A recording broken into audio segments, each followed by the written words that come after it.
and Public Health Officer Regulations issued on April 10th, 2020. This meeting is being conducted both physically and virtually. I, Beth Fergusheimer, Board President, and Trustees Joyce D'Alessandro, Kristen Gibson, and Malise Mossy are physically here at Earl Warren Middle School located at 155 Stevens Avenue in Solana Beach. Trustee Mo Noor is absent in this meeting. Public comments at special board meetings are restricted to items on the agenda for board consideration action. The protocol for receiving public comments was posted with the agenda. The public was given the opportunity to submit a request to address the board and submit written comments prior to the start of the meeting. All of the public comments received were shared with the Board of Trustees earlier today for their review, and all of the public comments are posted online. This meeting is being live streamed and video recorded. I know that the public cannot see the flag, but we do have one in our room, and I'm going to ask those here with me to stand and pledge allegiance. I pledge allegiance to the flag of the United States of America and to the republic for which it stands, one nation, under God, indivisible, with liberty and justice for all.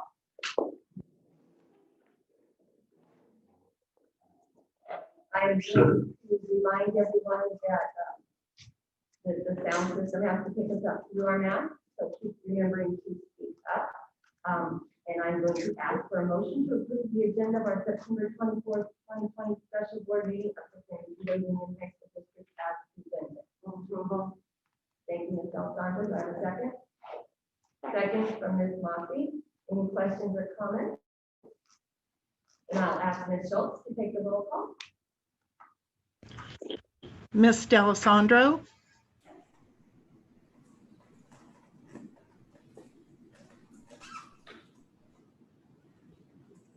She did reply yes, if you did not hear. Thank you. Ms. Gibson. Yes. Ms. Mossy. Yes. Ms. Hergesheimer. Yes. Thank you.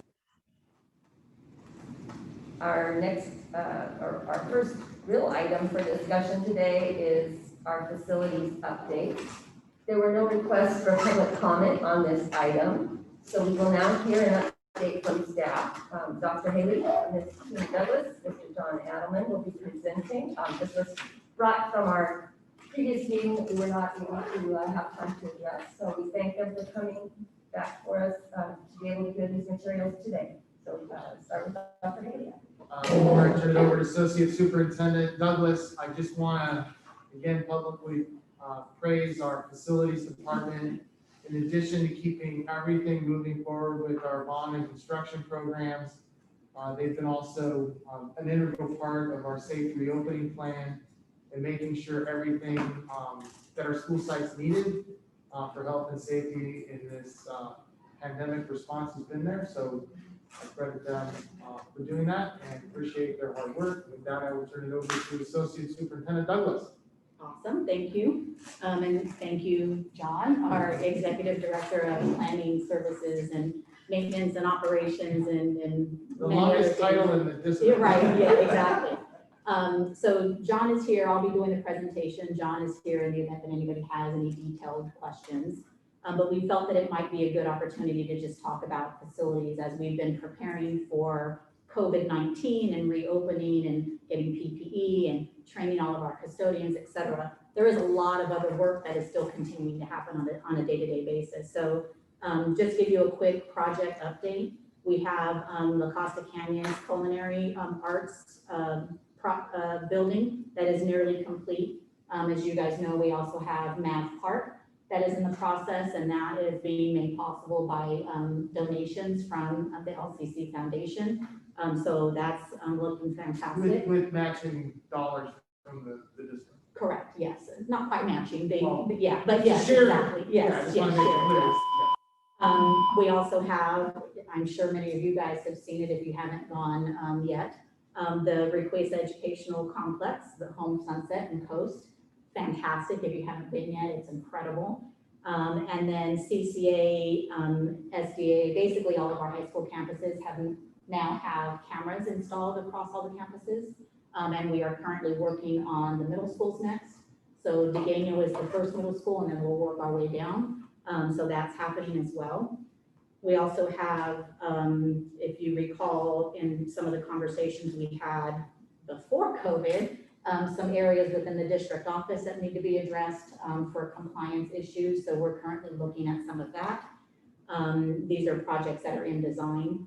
At Torrey Pines, we're looking at some perimeter enhancements, if you will, in terms of grounds and just some of the, I've sat in a couple of meetings with John Allen and Cruz, who's our grounds supervisor, in addition to our grounds lead over the course of the last month, and just the incredible amount of technical experience needed to do those jobs. I had no idea that it was so much more than just, I hate to say this, but mowing the lawn or watering the grass, you know, and so kudos to them who are doing this work. So they're working on some perimeter enhancements there. Also at Torrey Pines, we have our innovation building improvements, so the food service area, makerspace areas that we have, CAD labs, digital arts, that's all in the design stage right now as well. In addition to the arts building complex, which will include 3 art classrooms, digital arts, and a TV studio. So that's in the works. At SDUHSD, I want to make sure I get the acronym correct. The reconstruction of the lower student parking lot and some outdoor hand courts, in addition to the A&B building modernization and the building 4 modernization. At Oak Crest, we've got building C, the finishing of, and then modernization happening on that campus as well. Crest Hall modernization, and then at our San Diego Sports Complex, we have some rehabilitation of some stormwater basins, which will lead me into the next conversation, but I'll pause there in case anybody has any questions in terms of any of the projects that are currently in the works and are currently in design. You can see that even though we've been in this virtual environment, that there's a lot of stuff still happening. So does anybody have any questions in relation to any projects? Yes. It's exciting that we now have cameras on all of our campuses. Are they actually recording or are they not recording? They are recording. They're not being monitored, and they can only record so much time based on what do you call it? A certain, you know, megabytes or whatever the case may be. So there is a time period. Probably, I want to say maybe it's about a week's worth of footage. But they're not monitored live, but yes, and the principal has access, and then we're looking at giving access to some of the APs or all of them, depending on what the high schools want as well. And it's just an exterior, not interior. Correct. We focused on perimeter first, and so anything basically coming into and out of the campus, so that we can make sure that we leverage and be able to get all of the cameras across all the campuses before we try to figure out interior. So We worked with a specialist and mapped out the campuses and where all of the cameras need. Very careful. Is the goal to continue a next step with interior monitoring as well? In the hallways or like common spaces? There are some common spaces within the interior, so where there may be a lot of congregation of students. So like in some of the quad areas, there are some cameras there. John, did I miss anything? But we have not talked about inside hallways and things of that nature at this point, because we only have limited dollars and we wanted to make sure that we have cameras so that we can at least see who's coming and going at the very least. And we work with the principals on location as well.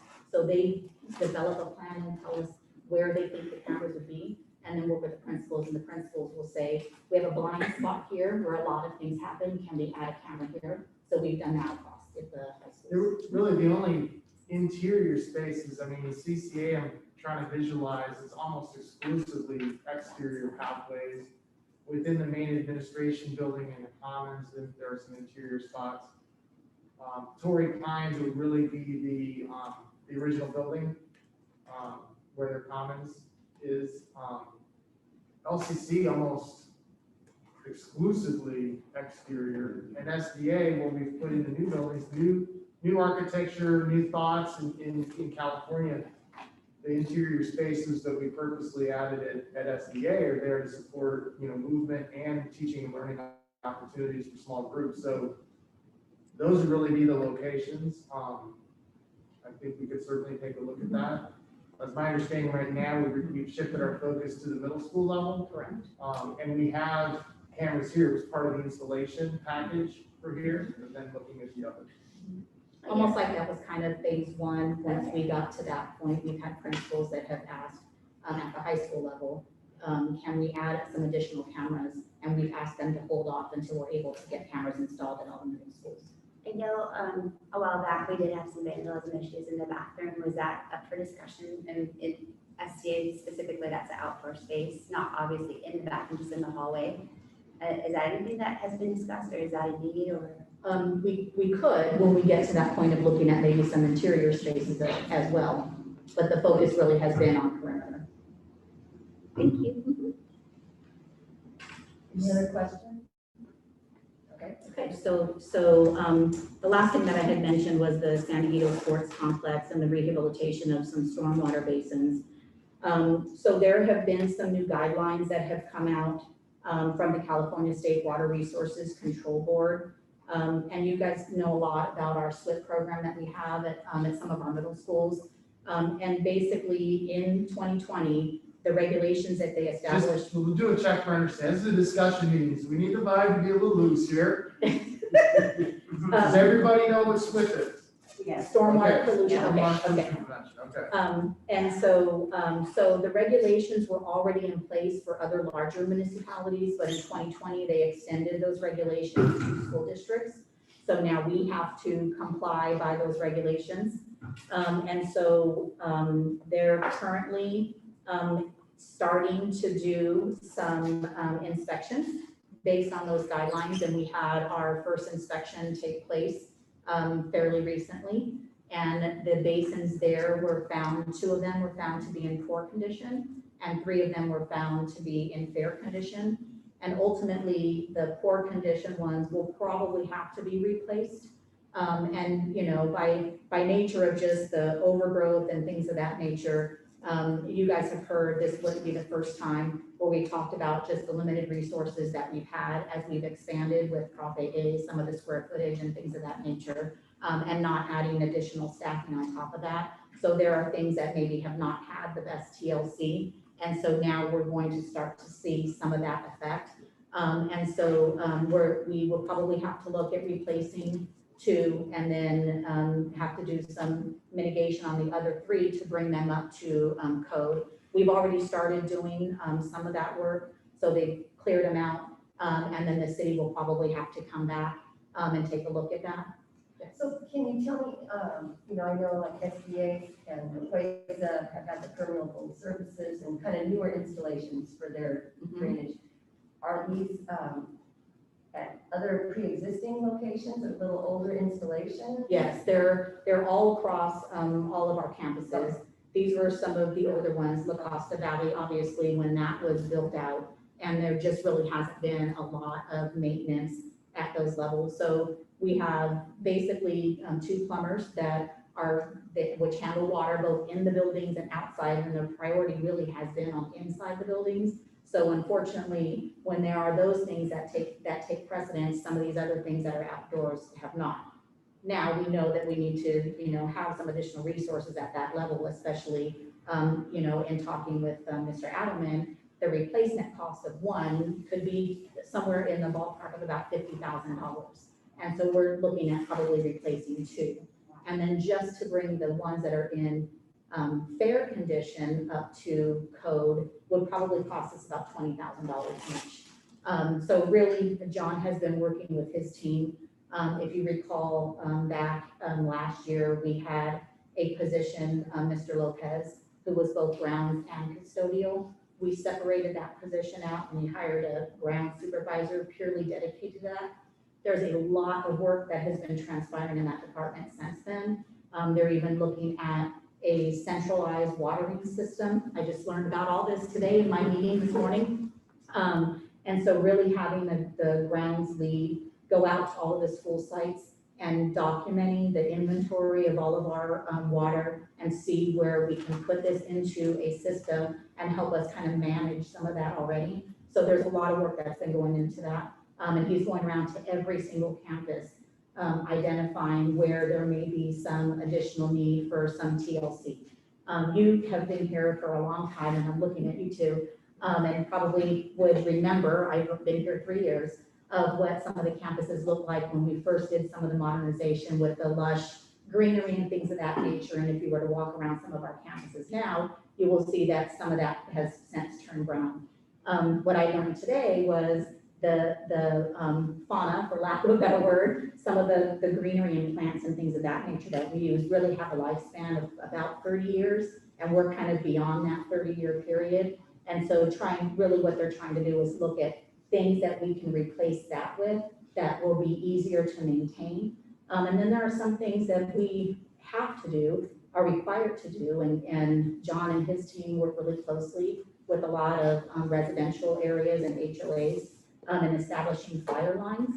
And so in some of those cases, that has been a little, not as much TLC putting into that. So they're going around and making sure all of that is happening right now as well. So there's a lot of work that needs to be done in grounds, and so that's some of the things that they've been working on.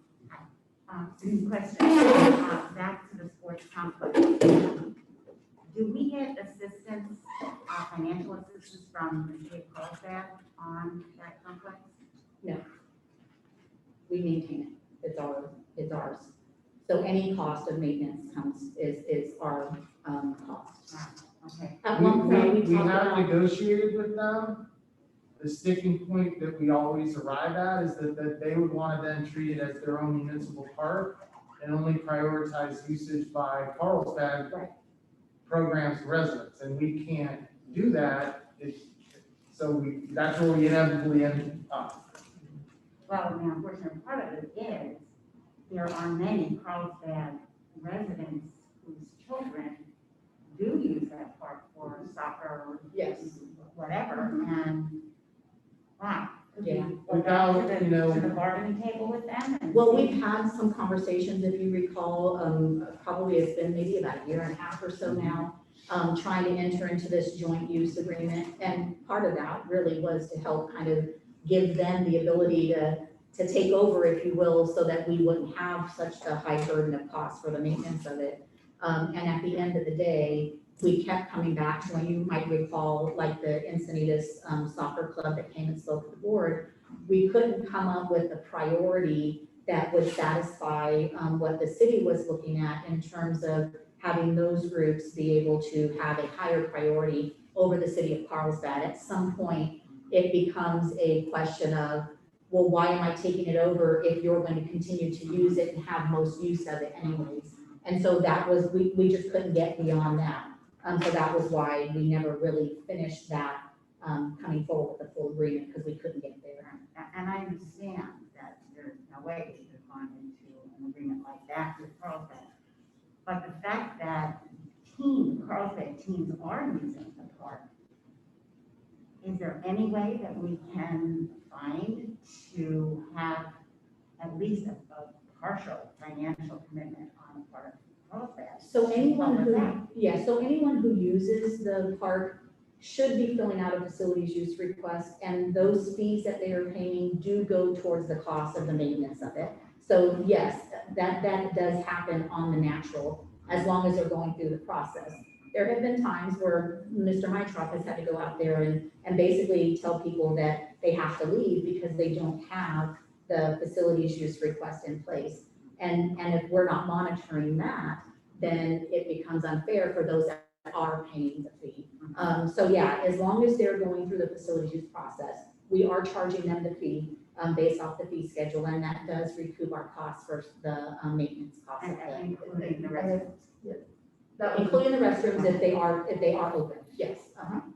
I guess Custodial, grounds, all of that. my question would have been, someone answered it, but it feels like you're saying where the fees are supposed to cover the costs, but it sounds like they're not really covering our costs. So, are they realistic for the way Yeah, it's for done. regular maintenance, if you will, it should be. I think the harder part for us in terms of the challenge is what the priority is in terms of grounds maintenance, because we don't have enough staff to go around. So that's where I think, that's where a lot of that comes into play. In general, with the Civic Center Act, in theory, it is to recoup all of the direct costs. Having operated facilities for many, many years, it never does. Right. And you have to strike a balance between what you can charge. These are all, for the most part, Right, no. nonprofit community groups that are organized because, they love soccer, or they love, baseball, or whatever the case may be. It's not they're, sitting on a giant war chest of funds. So you try to strike that balance, but inevitably, we subsidize heavily the usage of our facilities, and especially that facility. Yeah, because I it mean, is it could open. almost be worthy of its own study session, because I think we need to get an understanding of what's the vision. We don't supervise it regularly, it's difficult to maintain, and it is taking money out of our general fund. So what is the long-term vision for that? Right. Ms. Gibson has a question. So my question would be, I know this facility's existence, and I know some of the things you're talking about, but I wasn't around when the decision was made to build or create it, and what the need or the vision was at that time. So do you have any information on how we use it for district purposes? We do have, I think, one school, well, not right now, but we John, do if you have could one just school, come to yeah. the table. and- That does use it for some of their sports programs, yes. I believe SDA freshman baseball uses it. In cross-country as well. And because it is open to the public and it acts a lot like a park, there is normal wear and tear for those in the community that are just using it to go kick around the ball that we're not charging for because it's not an organized group using the facility. Right. Back in the day, there was quite a bit of controversy about that piece of property because it originally had been designated not by the district, but by realtors, that it was going to be the home of a new school. Yeah, future middle school, I believe. San Diego Middle School. The people who bought into that whole big neighborhood were under the impression that that was going to happen. It wasn't going to happen because we had no need of a new middle school in that area. Property was really, really valuable, and the thinking was perhaps someday we may have a need for middle school. But in the meantime, we do have a need for recreational parks, and in particular, we were looking at teams from our own schools that would practice there. It's turned more into a neighborhood recreational park, and is very much revered by the neighborhood, no question.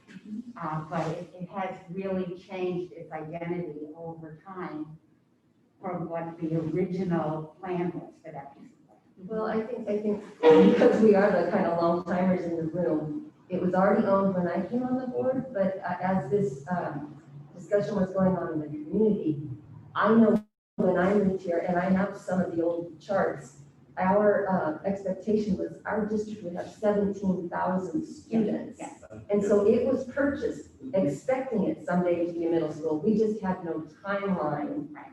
And over the years, that flattened way out. But as Ms. Alessandro said, the expectation was that neighborhood, new homes were being built and sold. Families expected by the time we had middle schoolers, it would be open, and then in retrospect, that didn't happen. Yes, Ms. Moxie? Question, just anecdotally, there is new construction going on in that area again, like at the end of Lone Jack, and I don't know what the city plan is for that, but would those children be affected? I don't know how many thousands of homes are gonna go in, but, or hundreds. I'm not, do you have any information on pulled permits for housing in our district? Up in that neck of the woods, Little Jack, yeah, I'd have to go back and look. Once you get up at that north end, we intersect with San Marcos and Carlsbad. And so some of that could be in other districts outside of ours. But it shouldn't impact our need for middle school or that. Oh, yeah, at this point, yeah, based upon the demographics, yeah. That was even some of the discussion at the time, because the elementary school right there had a population coming up that on their campus, they were saying, wow, we got this big group of kids coming, we need a new middle school. But we had other middle schools in our district with plenty of seats, so we just at that time never. So anyway, we found another way to purposely use that property, and partly from what, that was the outcome of the public coming to us, and, well, then let's go get them. We had that conversation, found a way to do that, so. And that John was- that was the beginning of Prop A funds, wasn't it, at the very front end? Yes. So One of the first projects back there in 2014, exactly. community supported that, so. Yeah, and to the conversation earlier, as well, you have your cost of what it would be to actually maintain it. And then there's the cost that we currently dedicate towards maintaining it. And, when that 26 acres, or 28 acres was activated, there was no additional budget provided back then. And so we've been supporting it on what we have today. And that's kind of where some of these lessons learned are, because these basins, while our guys do our best to maintain them, they're not maintained to the level that they need to be. So we are at the point now where the Stormwater Resources Control Board is stepping in and really carrying a heavy hand from all agencies, not just school districts. And now's the time to relook at that and start having resources to maintain those facilities. Again, Ms. Dixon. So, yeah, I think it would be great if we could have a study session at some point in time on this. I'm just curious the impact it is having on the general fund. Mhm. You know, All right, I will, Ms. Schultz, make a note for us to bring that forward, future agenda. I'm not sure how imminently, but right, maybe after the first of the year sometime. we can Yeah. start addressing And that. John and his team do a really good job, not just at that site, but just at all sites across the campus. I mean, he can pull up a Google map of a site and can literally name the neighbors because of conversations. I mean, unfortunately, a lot of times when they call, it's because there's something that may need to be cut back, or, the overgrowth is really bad. And so can you guys make sure that you're maintaining? So some of that is that, but they just had a conversation recently with one of our neighbors about some trees that are backing up against her property. And so they really do a good job of communicating with the neighbors and talking to them and working through so that things don't become an escalation, so, but unfortunately, that some of that stuff is happening because we don't have what we need to kind of maintain some of that. Go ahead, Ms. Nelson. Just for anyone that's out there listening, I wouldn't want anyone to feel like, oh no, we need to worry that our park is going away.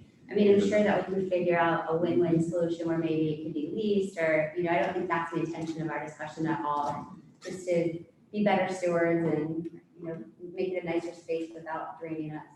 Thank you for saying that. I appreciate that. Does that wrap up that particular property, and Ms. Douglas move forward on her? So that was really the last thing, ultimately what we talked about and just kind of enhancing some of the curb appeal. John put it nicely when we were having a conversation a couple of weeks ago is, we really pride ourselves and obviously are known, throughout the nation, even in terms of academics. And he remembers at one point, having been here for a while, how fabulous some of our campuses looked.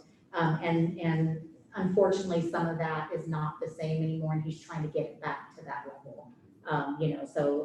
So kudos to you and your team on that one. So that was the only thing on that piece that I wanted to say. Before we move on to the next topic, do we have any other questions on that?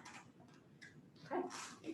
So moving into the next area, you have heard probably last year, maybe the year before, we've had some conversations around our bus fleet and the aging of those vehicles.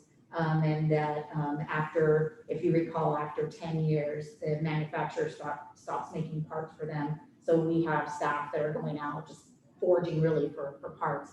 Our white fleet, which is what it's typically called in the public, really is anything outside of our yellow buses, right? So all of the vehicles that are maintenance and operations, grounds, and technology use, are in the same boat. So we have 49 vehicles in the fleet. Although the overall mileage is low because they're not really driving, you know, from here to Timbuktu, the average age, the type of use that it has, you know, helps with the wear and tear, the ocean rod, if you will. And at the end of the day, just the lack of body work has just taken a toll across the fleet. So our average age of our fleet is 20 years.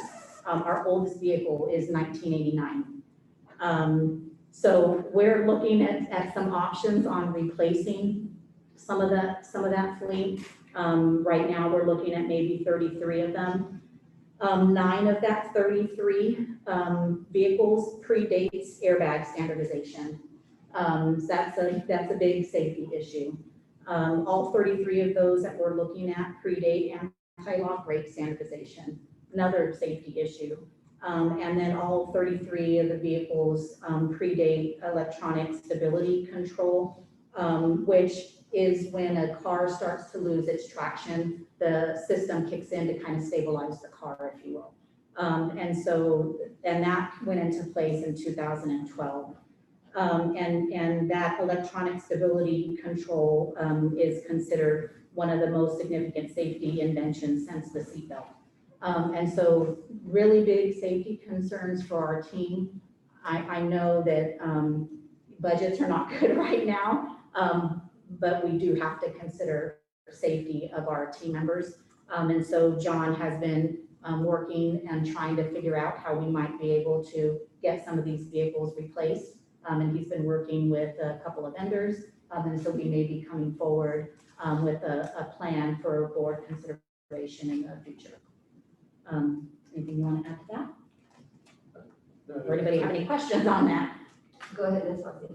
Are you considering hybrid vehicles that are energy efficient and good for the environment is a possibility?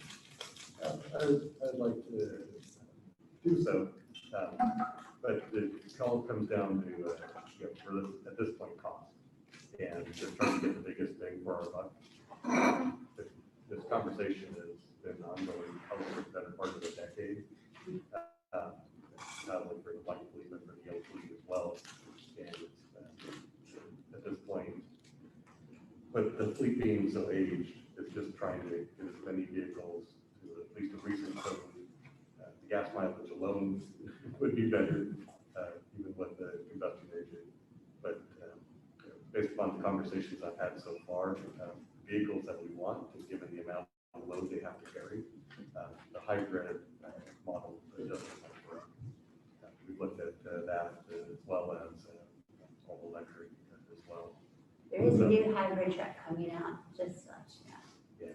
Just exciting. And you haven't, just because it's our family business, you haven't contacted anyone from our family business, have you? And if you would, you would let me know so I could be sure I don't vote on that. Yeah, absolutely. Okay. Yeah, and that's what we're looking at, folks that are part of a consortium bid as well, so they've already been competed and looking at whether it's Ford or GMC or Chevy. That's at least the underlying baseline. Do we think we would be doing, 33 vehicles all at once, or is this something we might pace across 2 or 3 years at least, or, kind of, so we don't end up with 33 that all age out at the same time too, or impact the budget? Yeah, good question. I think at this point, just because of the things that we talked about, we really would be looking at 33. And John can talk a little bit about the funding. But at the end of the day, then coming up with what that replacement plan looks like, similar to what we're trying to do with our buses, so that we do dedicate some resources to be able to replace them and not wait 20 plus years to do it again. So plan more of a cycle. Right, or- right. okay. Similar to what we've done with Chromebooks. With all of our computer devices, we've really done a decent job of making sure that we have those resources for the technology refresh when we need to on a 3 to 4 year cycle. We're looking at doing that for the buses and for the white fleet and for other things that we haven't really been able to do, but those are the most important ones because of the safety. Yeah, and right now, in terms terms of financing options that we're looking at.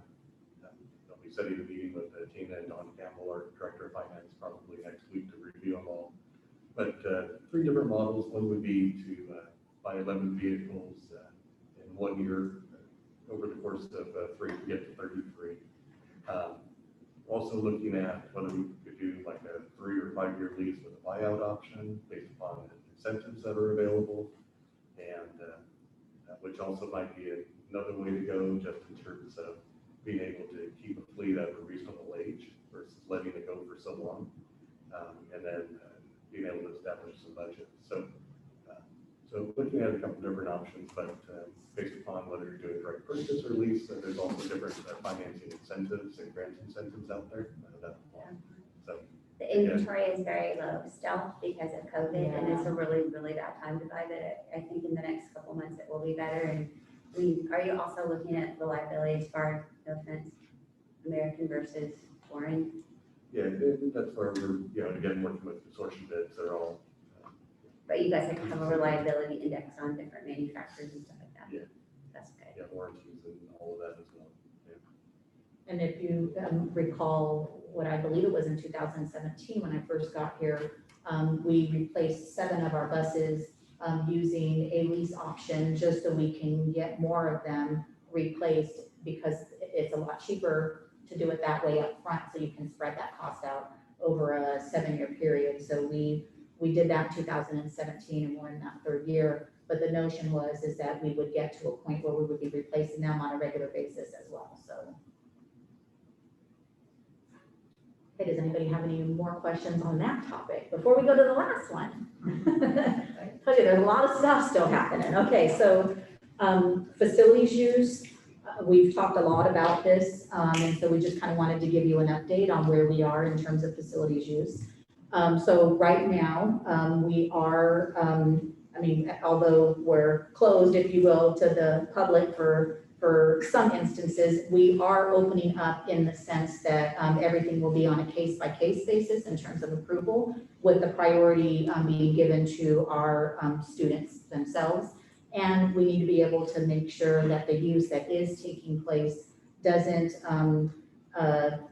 intervene with what we're trying to do on our school campuses and trying to get other groups onto our campus and making sure that we can clean and disinfect appropriately with that use, so. Yeah, and by case, we're talking extremely limited. We've worked with County Public Health Department, and they've made it very clear that really the only usage on a campus should be for students from that campus.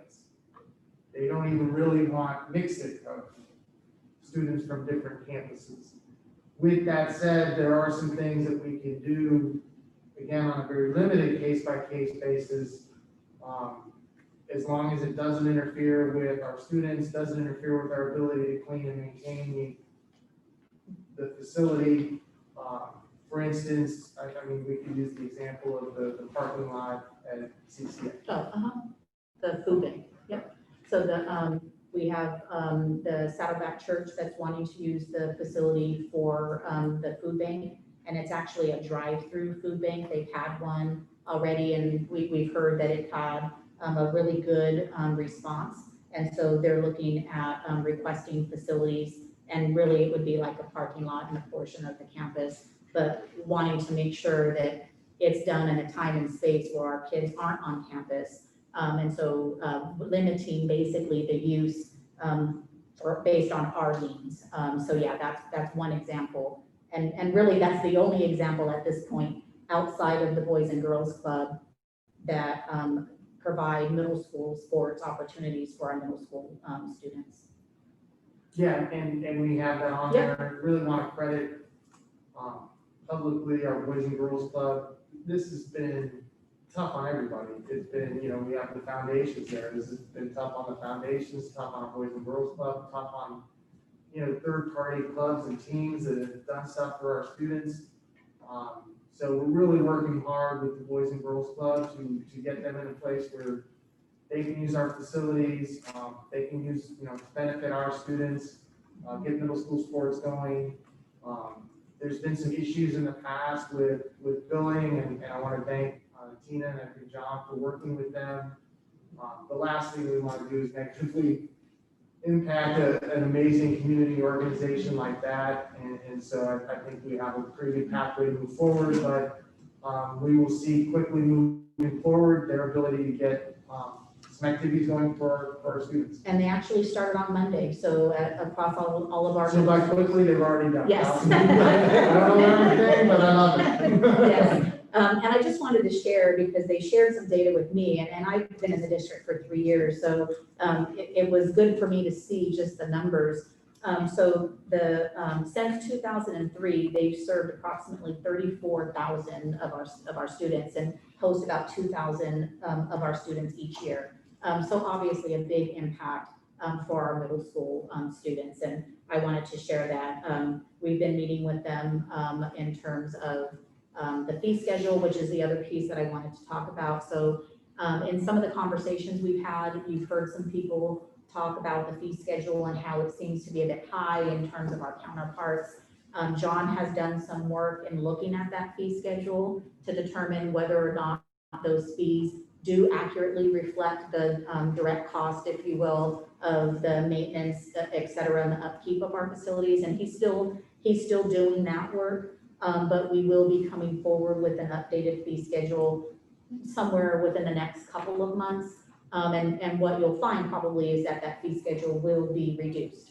Because what John has found so far is they are a little bit higher than where they probably should be. And that was one of the things with the Boys and Girls Club. So some of these agreements have been in place for a really long time. So the other thing that we have been doing is looking at all of our joint use agreements and making sure that they still are reflective of where we are right now in terms of whatever the use may be, the cost may be, et cetera. And that's one of the things that we've been working with the Boys and Girls Club, is trying to come up with a fee schedule that will be amenable to both parties, that doesn't impact our students being able to participate, and doesn't necessarily break them, right? I mean, they're not a for-profit organization. They're serving the community. And at the end of the day, any fee that they get from us, they have to pass on to their members. So we've been working with them on that. I think we're in a good space. We're gonna have a couple more conversations. We're gonna look at what other school districts are doing. They gave us some ideas on some fee structure, so we'll look at all of that. And we'll bring that forward, not just specifically that. You will see an updated agreement with the Boys and Girls Club. But in addition to that, revised fee schedule that we'll be looking to change our facilities use fees going forward in a couple of months. In terms of facilities use, if you recall, we have now implemented Facilitron. And so that has been going really well. Laura Hernandez has been working with the vendor.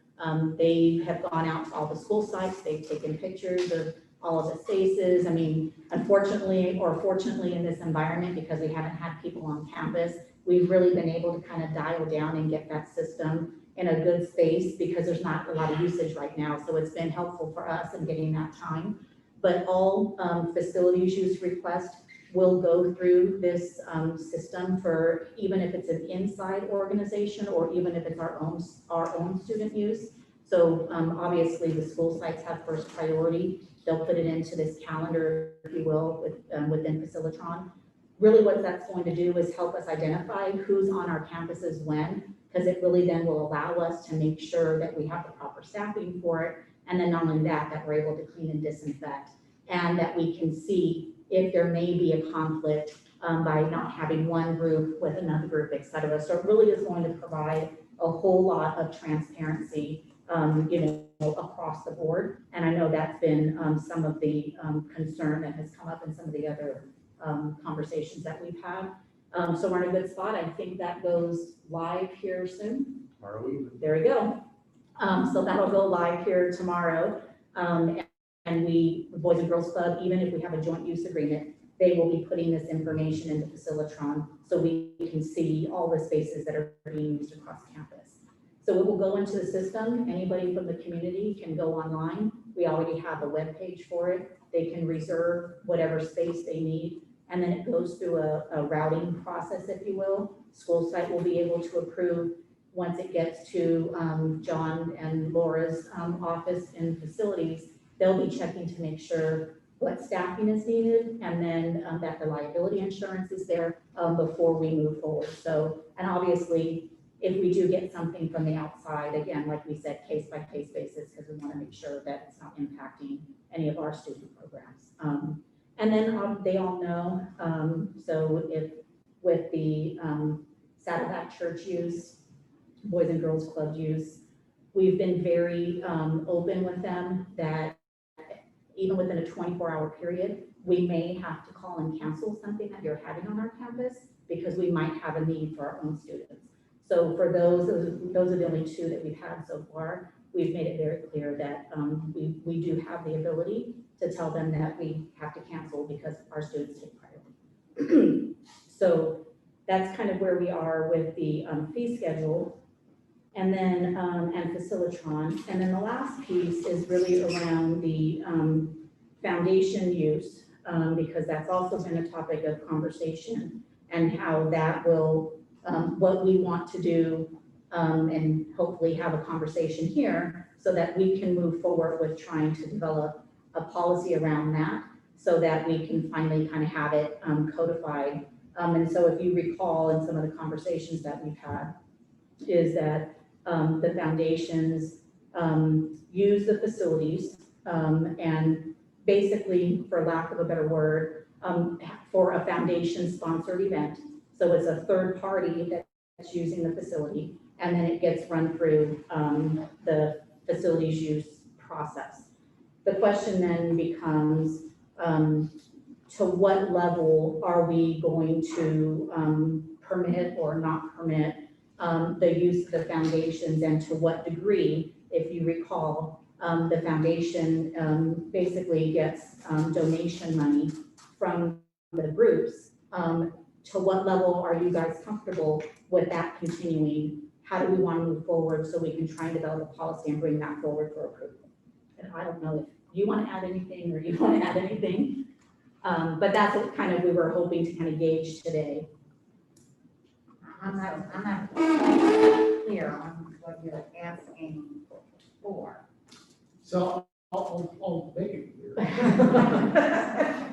With the sensitivity that we were making really good progress meeting in person and working together with our 4 foundations, the executive directors, the elected presidents, our principals, and then this period of closure hit, and we haven't been all together since.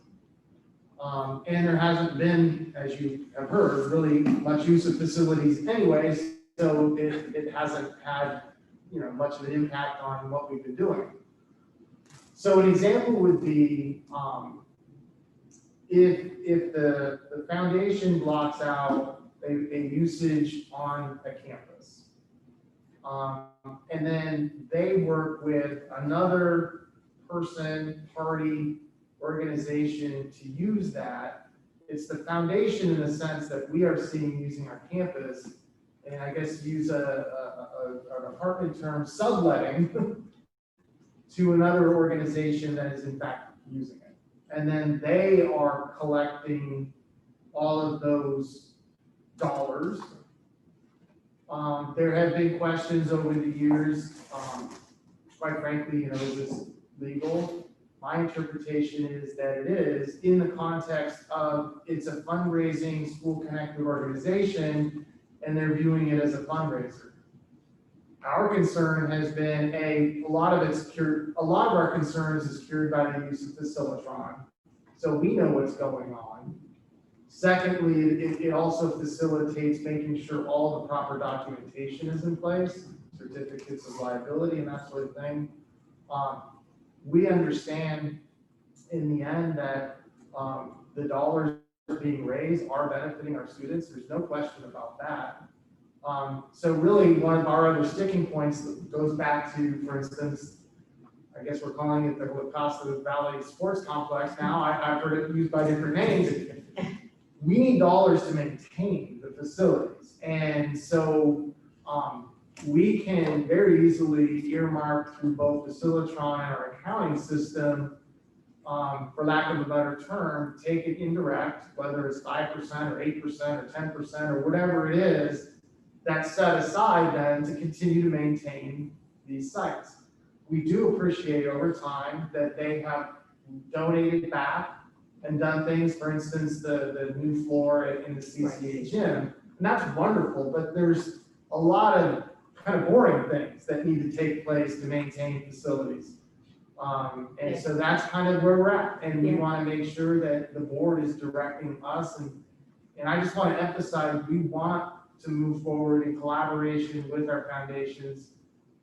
Everything they do is to benefit our students, so we're in this together. Right, absolutely. And the challenge, you know, for us, you've heard me talk about grounds and the Civic Center, you know, really the ability to be able to charge that fee is to recoup the cost of the wear and tear for the usage. We're not getting that because we're not the ones renting the facilities, the foundations are. So yes, the money's going back to the programs, but in terms of the grounds where we need the resources, we're not getting like we can. Not everything goes through them. We do have some things that still come through us.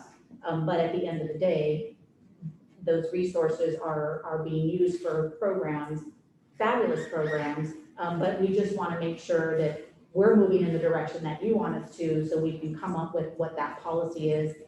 And then there's no question, if you will, from the public of what we're doing and what we're not doing, because we can codify it within a policy. Go ahead and stop, Sandra. Okay, how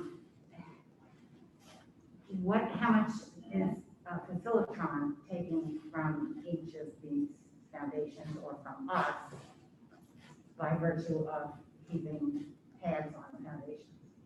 Well, we would be the ones keeping tabs, if you will. Ultimately, the indirect cost for Facilitron is a 10% fee on the usage, if you will. And that really recoups so if a facilities rental, you know, costs us $300, it's 10% of that. As like the admin fee, if you will. Under this contract, Correct. and that reflects building out. So what you're asking is there some amount, maybe I'd ask you this, is there a fair amount, another 10% or 5 or 8 or whatever it is you're saying, or more or less, I don't know what's fair, that we would also take off the thing goes to the foundations, leaving us with 80% to apply towards the actual cost of what was done on that. Yeah, that's kind of what we're looking for is what is that spot that you want to do? Well, I think. I think it's the a first question is two-step question. Are we Step number interested? one is, Right. and again, I want to say this with the collaborative spirit, they are using the foundations, our facilities, as a global fundraiser. Now, again, the dollars are coming back, but, so step number one is, are you comfortable with that? And then if so, step number two is, okay, well then what are the parameters? That's kind of the conversation.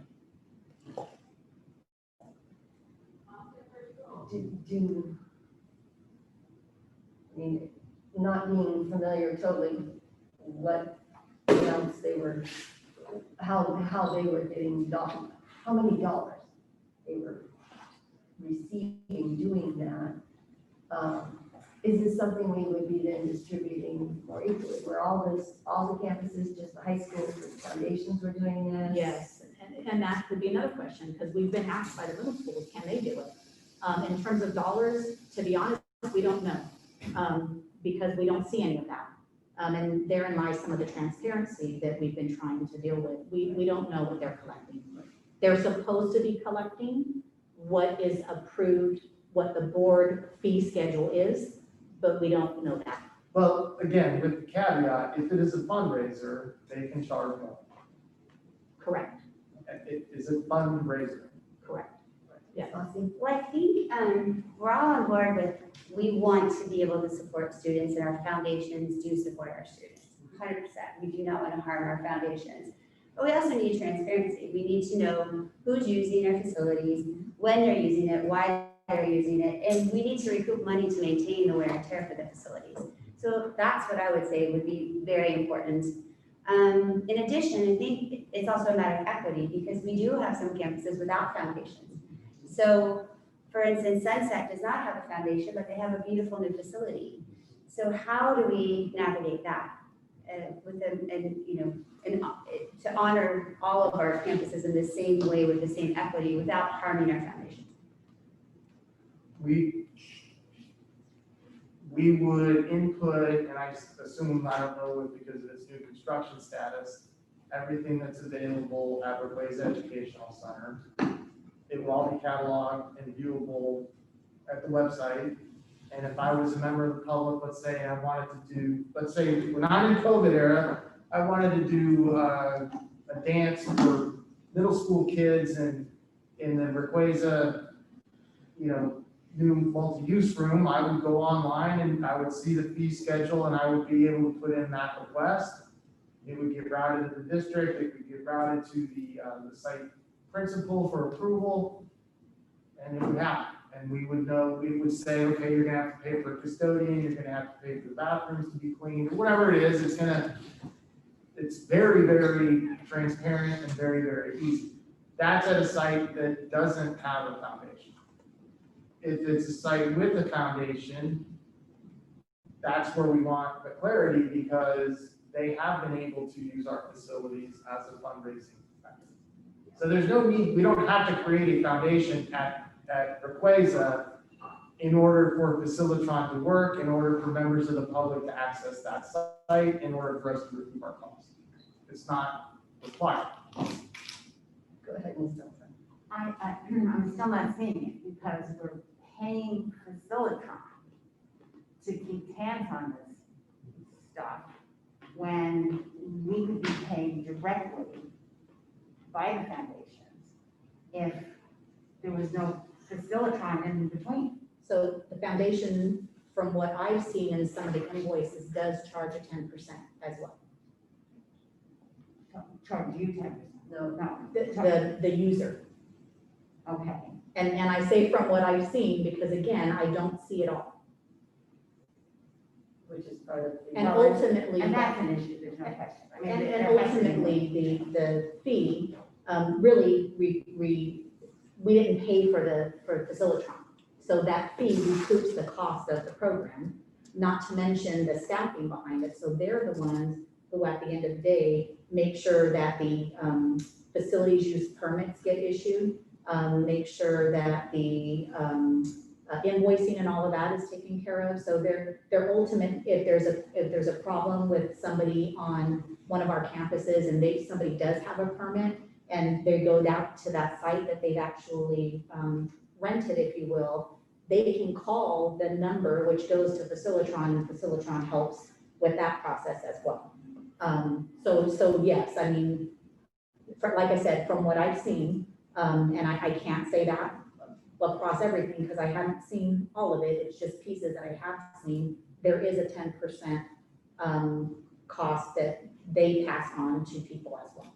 Do we need a little more time because Facilitron is so new to see how well it's working? I know the foundations had said we've developed relationships within the community. We're the ones who show up when nobody else has the key. We've really put a lot into this, and are the customers, for lack of a better word, who are renting our facilities getting that same customer service with Facilitron? Do we even know that yet, or do we need more time to kind of see what's exactly happening? They're not mutually exclusive. This is more the way to handle the reservation system, the billing system, the invoicing, the liability checks, all of that, the routing for approvals. It's really kind of a separate conversation.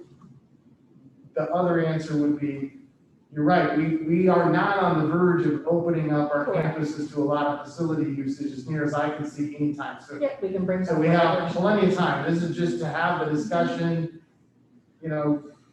be transparent about what the issues are. There is no imperative that we need to leave here today Correct. with any kind of, final answer. I mean, it's not for action, it's Not an just, action. again, it's a discussion. So We want you to hear, what our dilemma is, and we want to support everybody moving forward equitably and fairly, but that's kind of where we're at. When we were able to be meeting with our foundations in person back in spring, you said things were going, there were good conversations, but was there some sort of an ask that they had?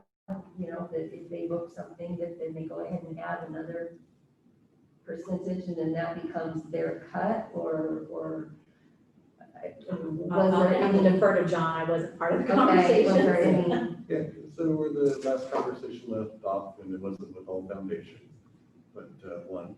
But where it was kind of settled upon was more of a 20-80 split, 20% for the district that would go back towards the use of Facilitron, as well as some portion rolling back towards maintaining the facilities being impacted. The other 80% would roll to the foundation. That would obviously roll back towards the educational side of the house. Plus, there might be some facility, kind of like the gym floors there at CCA. So, and then our leftover dollars from whatever the cost of Facilitron is to maintain it would also go back to the school side, but it would go back towards kind of the boring items. Dr. Healy mentioned that would. Like an example is the more you use a theater, the sooner you're gonna have to replace the carpet and seats. It's not, it's, they don't have a lifespan, it's unlimited. But it seems a little backwards to me in terms of percentages, because if what we're charging is supposed to be what it's costing to take care of the facility, and then we're charging an extra fee, it's the 10% for Facilitron.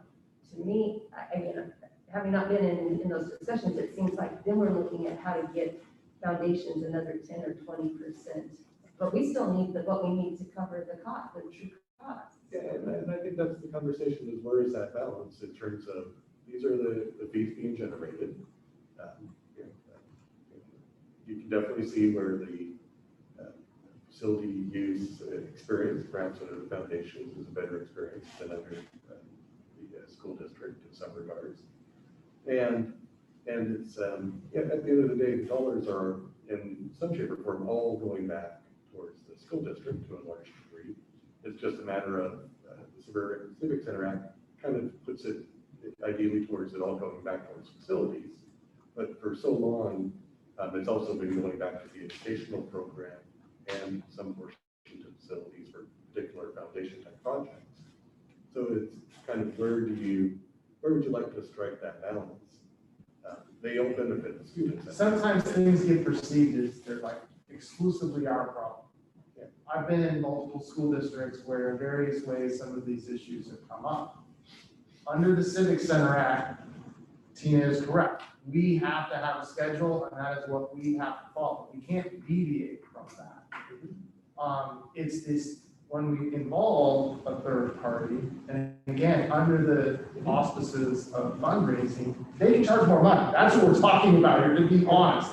Like, whereas let's say for that Rayquaza or for an MU event, we would charge, to keep it simple, let's say $100. And by allowing them to do it as a fundraiser, they charge $1,000. And this community organization or whoever it is willing to pay that $1,000 amount. What's the breakdown? That's kind of what we're getting at. I guess Is that right, Tina? That's, You can yeah, disagree with me. It's that's okay. right. I think I'm pausing because I don't know what they're charging. That's That's what I'm saying. That's why I'm pausing. Right, well, right now, we don't know. What I'm saying is, but their ability under the auspices of fundraising allows them to charge more, whereas it's cut and dry with us. The input that we have in Facilitron, if it's $100, we can't charge more, it's $100, that's what we have to charge. I think that we have to start with transparency. I mean, I think by law, we have to start with transparency, is what I'm hearing you say. That we're accountable for our facilities to know what we're charging and to know what they're being used for. So if that's the guideline, I would suggest that we start there. But again, being mindful that we don't want to harm anyone who's trying to support our schools. So it seems that yes, I mean, and we can have a little more discussion if we're in consensus. If we're charging what we need for our costs and then to pay for Facilitron, and then the foundations can charge an additional amount, that I would see as fair if they can get it. If the people are willing to do that, then I have no real issue with that going to a foundation. But I think then the transparency there becomes, how does the foundation show those extra dollars that they're getting, and then what they went towards in our schools? Well, maybe that's the problem with the foundation. Talk about transparency, they have to report on all of their events, how much money they take in for their events.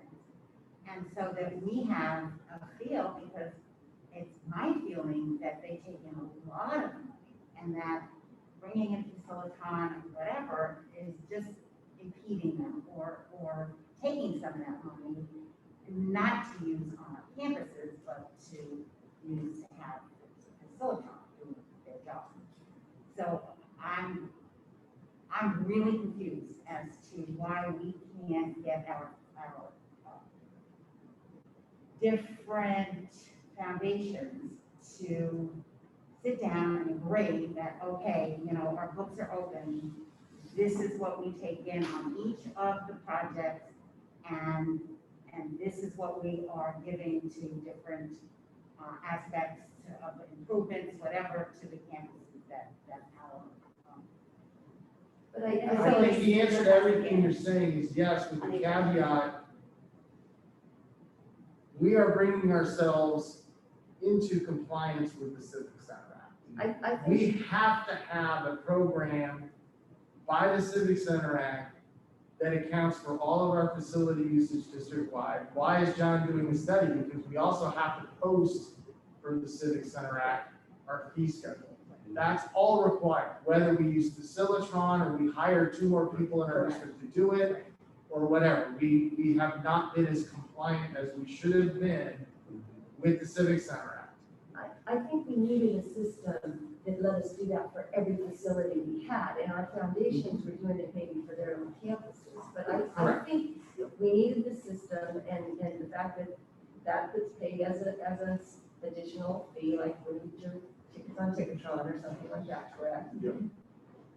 That I think is all good. I think, again, personally, from my perspective, if the foundation can use that system, become the one that helps facilitate getting it done, and they can charge more and get another One, I do fee, want to say, then I'm okay with that, as long as, again, then there's the other conversation with our foundations of helping us see where their funds are coming from. Is it because someone bought something inside an auction, or is it because they paid this fee, this privilege use fee? You know, and then where does that fund go? and one thing, if in relation to the fee schedule, because I don't want us to get hung up on the 10%, is that as John is looking at the fee schedule, it's going to be lower. We've already have seen that. And with that 10%, it probably still wouldn't be at the cost that the fee schedule is now. So, Lower than what? I'm sorry, lower than what the current fee schedule is. In other words, if we're charging $100 for that MU now, after our study, we are only charging 85. Right. And then with the 10% fee on top of that, it still wouldn't equate to what the usage would be. So, you know, that, like I said, that's being looked at. It's not going to be definitely anything more than what they're paying currently based on our current fee schedule. So without spending a lot of more time on this, is there a way you see moving forward with our foundations to just codify how we do some accounting with them, that we're generally okay with this, is the message, if we can figure out how to. I think what Dr. B, oh, I'm sorry, Ms. Monty. No, that's okay. Well, just as far as like the accountability or accounting aspect, like wouldn't we, whatever money that they're getting for a fundraiser, wouldn't we be accepting that as a gift? From them? But it might be a gift in kind, or it might be a donation We for a would, no, fee, we don't know. would be accepting the gift at some future point. Whether it was donation to support, for instance, the Arts Conservatory, or donation to redo the gym floor. So so the answer is yes, but a little bit separate. So what I think that I'm hearing is, as long as there is transparency and the district is getting an amount to support facilities maintenance, you're comfortable with us devising a system where they can still act as a third party fundraising to generate some funds. But then it needs to be transparent. Whatever funds they raise from facility usage has to be disclosed to the district, which I think by definition of what we're looking at, if we're charging an indirect, then we would have to know what that amount. So we would have to have transparency on the contract being in the bill, right? Is that what I'm hearing? And then can I just as a point of clarification, because I heard you say something, Ms. Hergesheimer, as we're looking at the fee schedule, and correct me if I'm wrong, because as we're trying to figure out what that looks like. I heard you say at one point, our fee schedule is what our fee schedule is, and the foundation above that, or a portion of that fee schedule amount? I thought they were above and beyond. I'm Okay, saying, well- here's what it costs for us under the Civic Center Act to take care of our costs. Okay, I just want to make sure that I That's the understood way I that correctly. perceive it, and then here's the 10% that goes to Facilitron, and then if there's a third party, then the shows just.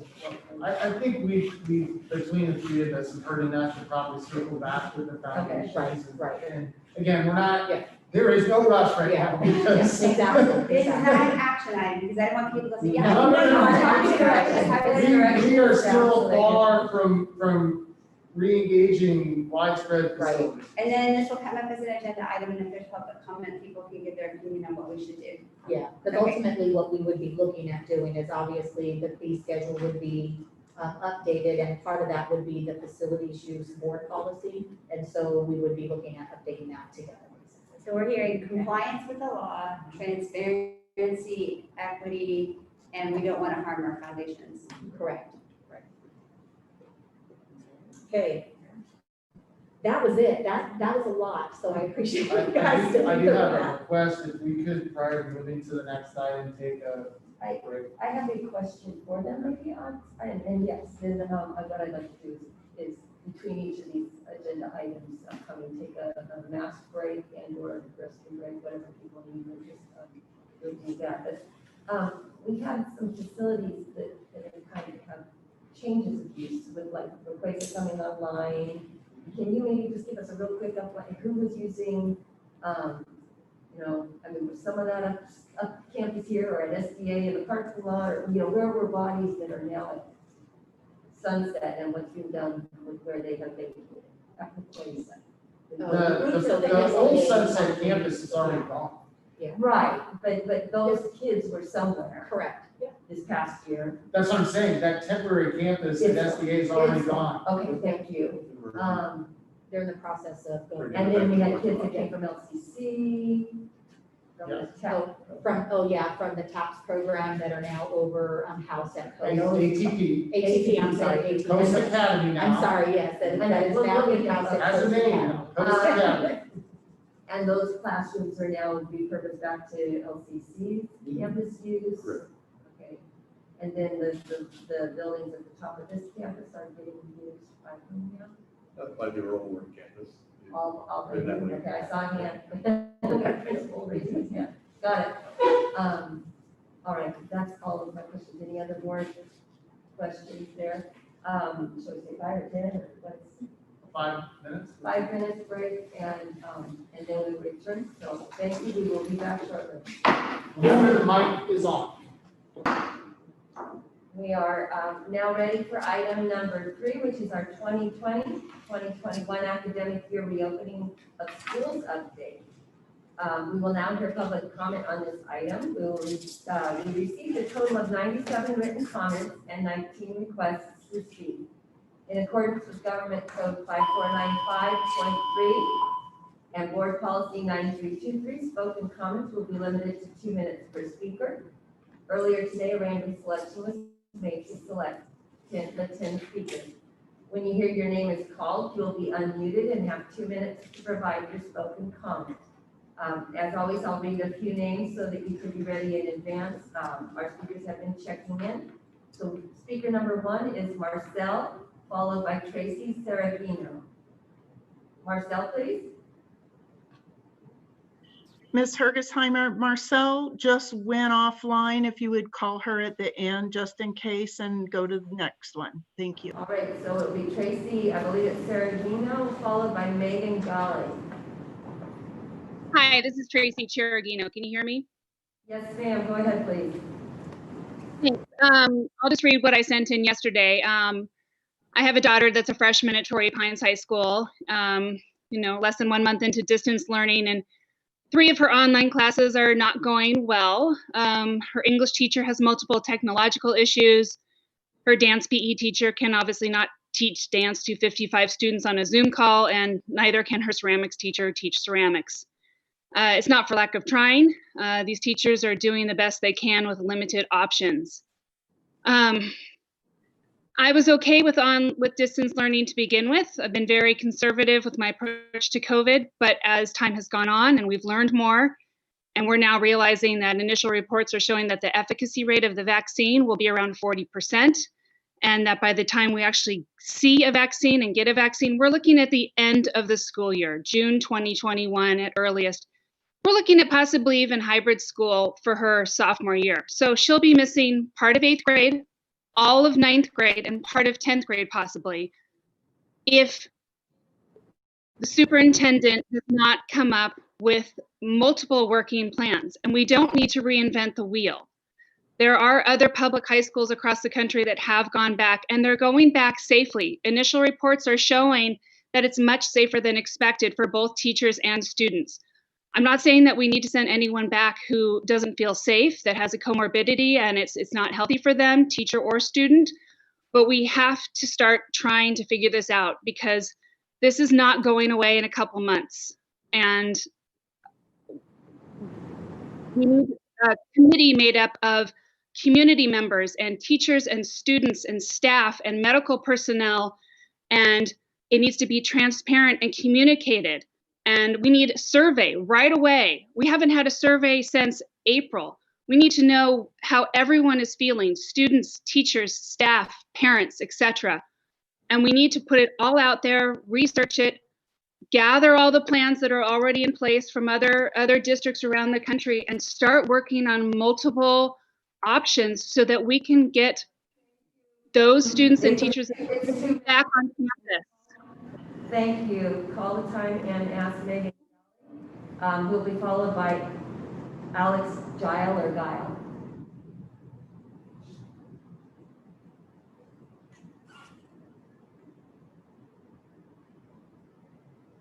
Hi, good afternoon. This is Megan Galley. Can you hear me? Go ahead, please. First of all, I am a parent of 3 kids in the district. I have a senior, a freshman, and a 7th grader.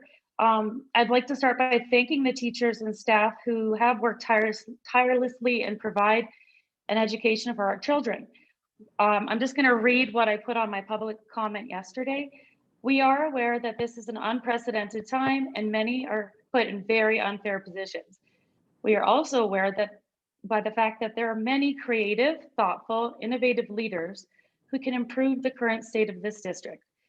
There are models upon models from the local to national level where we can find better in-person learning options for our students. We really do have to do better. If taking daily temperature checks of each and every student on the way into school is a staffing issue, I can guarantee you right now, you will find plenty of willing parent volunteers, and sign me up, to assist with this task. These students are students who are going to grocery stores, to the beach, to the dentist's office. Some are flying on airplanes, they're shopping at the Forum, they're strolling Target, yet they can't go to school. They're being asked to sit in front of a screen, which all of us parents preach time after time, less screen time, get off your phone, get off the iPad, for hours a day. It's taxing them emotionally. They miss the human interaction. It's really not how children are wired to learn. Please take the time to not only speak today about mental health, but to actually act on it. Create outdoor learning spaces. We live in California, beautiful Southern California. Utilize it. I drove around LCC campus to pick up books and saw so many outdoor spaces where children could be learning in small circles and having really great discussions. There are small hybrid learning models out there. Reach out to volunteers to help facilitate the new campus lifestyle. Be innovative. Please reconsider and reopen. We let the first phase go thinking, okay, you got the student's best interests in mind. We're slowly going to phase back in. Alex And- Dial will be followed by Mary Hellman. Thank you.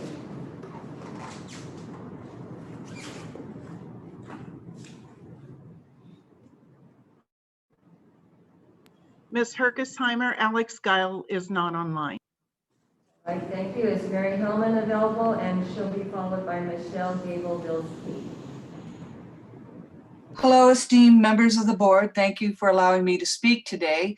My name is Mary Hellman. I'm an instructional assistant at La Costa Canyon High School in the special ed department. And I'm going to try really well to represent the interests of my coworkers and peers. I am really deeply concerned about what's happening in our unified school district.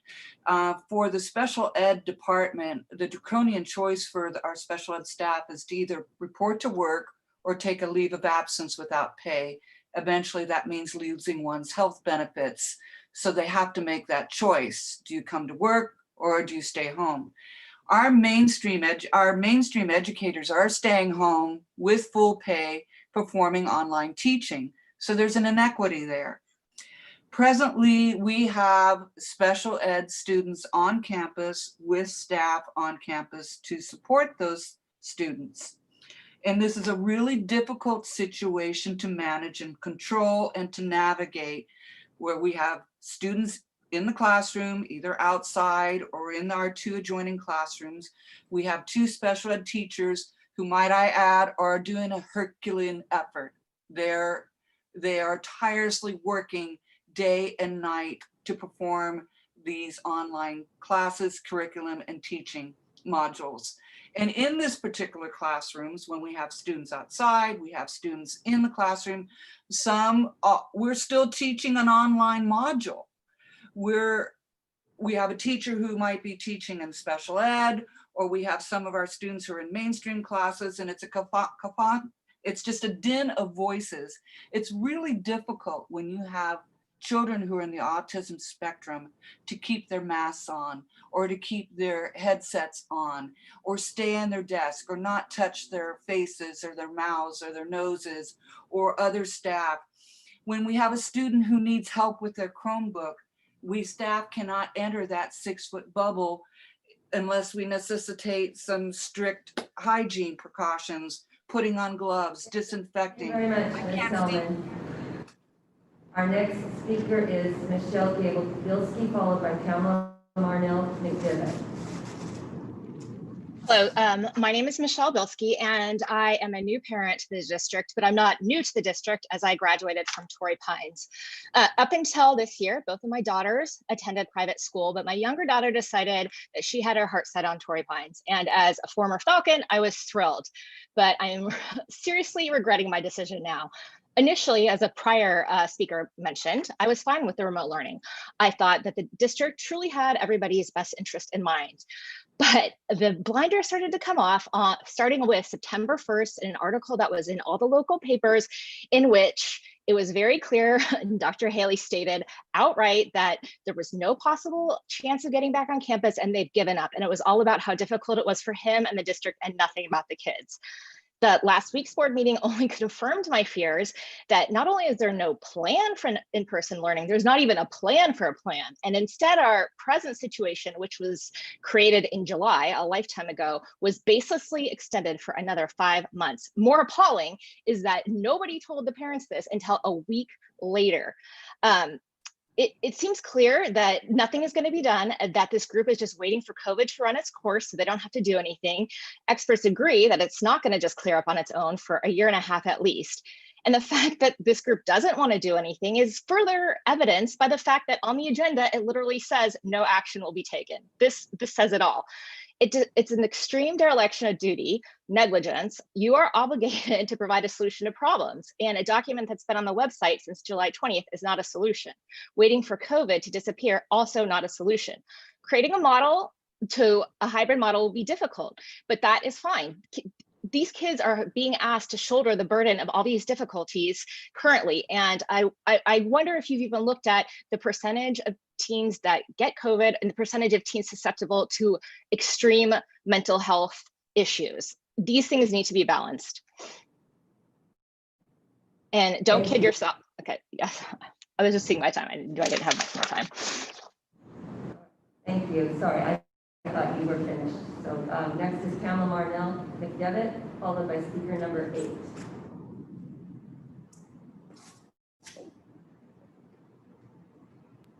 Ms. Hergesheimer, Yes. Pamela Marnell McDevitt and speaker number 8 are not online. Is Seema Burke available, please? Who will be followed by Heidi Nehart. Yeah, I'm here. Can you hear me, everybody? Yes, go ahead, please. Okay. Good afternoon. With due respect to all those who are working hard right now, I am surprised and disappointed the district has yet to present a detailed, reasonable return to campus plan for the high schools in SDUHSD. By not having a plan, this virtually assures the district cannot pivot to on campus, even if the vaccine were to be available next week. Viable plans must be completed ASAP so that the option is real and available. And the board should reverse its decision to stay in all virtual learning during second quarter until a detailed plan can be reviewed and then evaluated on a month-to-month basis. I fail to understand why the district cannot be flexible with such a date, and then with the plan ready, can get students back to school quickly once the local and state health numbers are sustained and comfortable for students and teachers. Please finish and publish a detailed back to campus learning plan.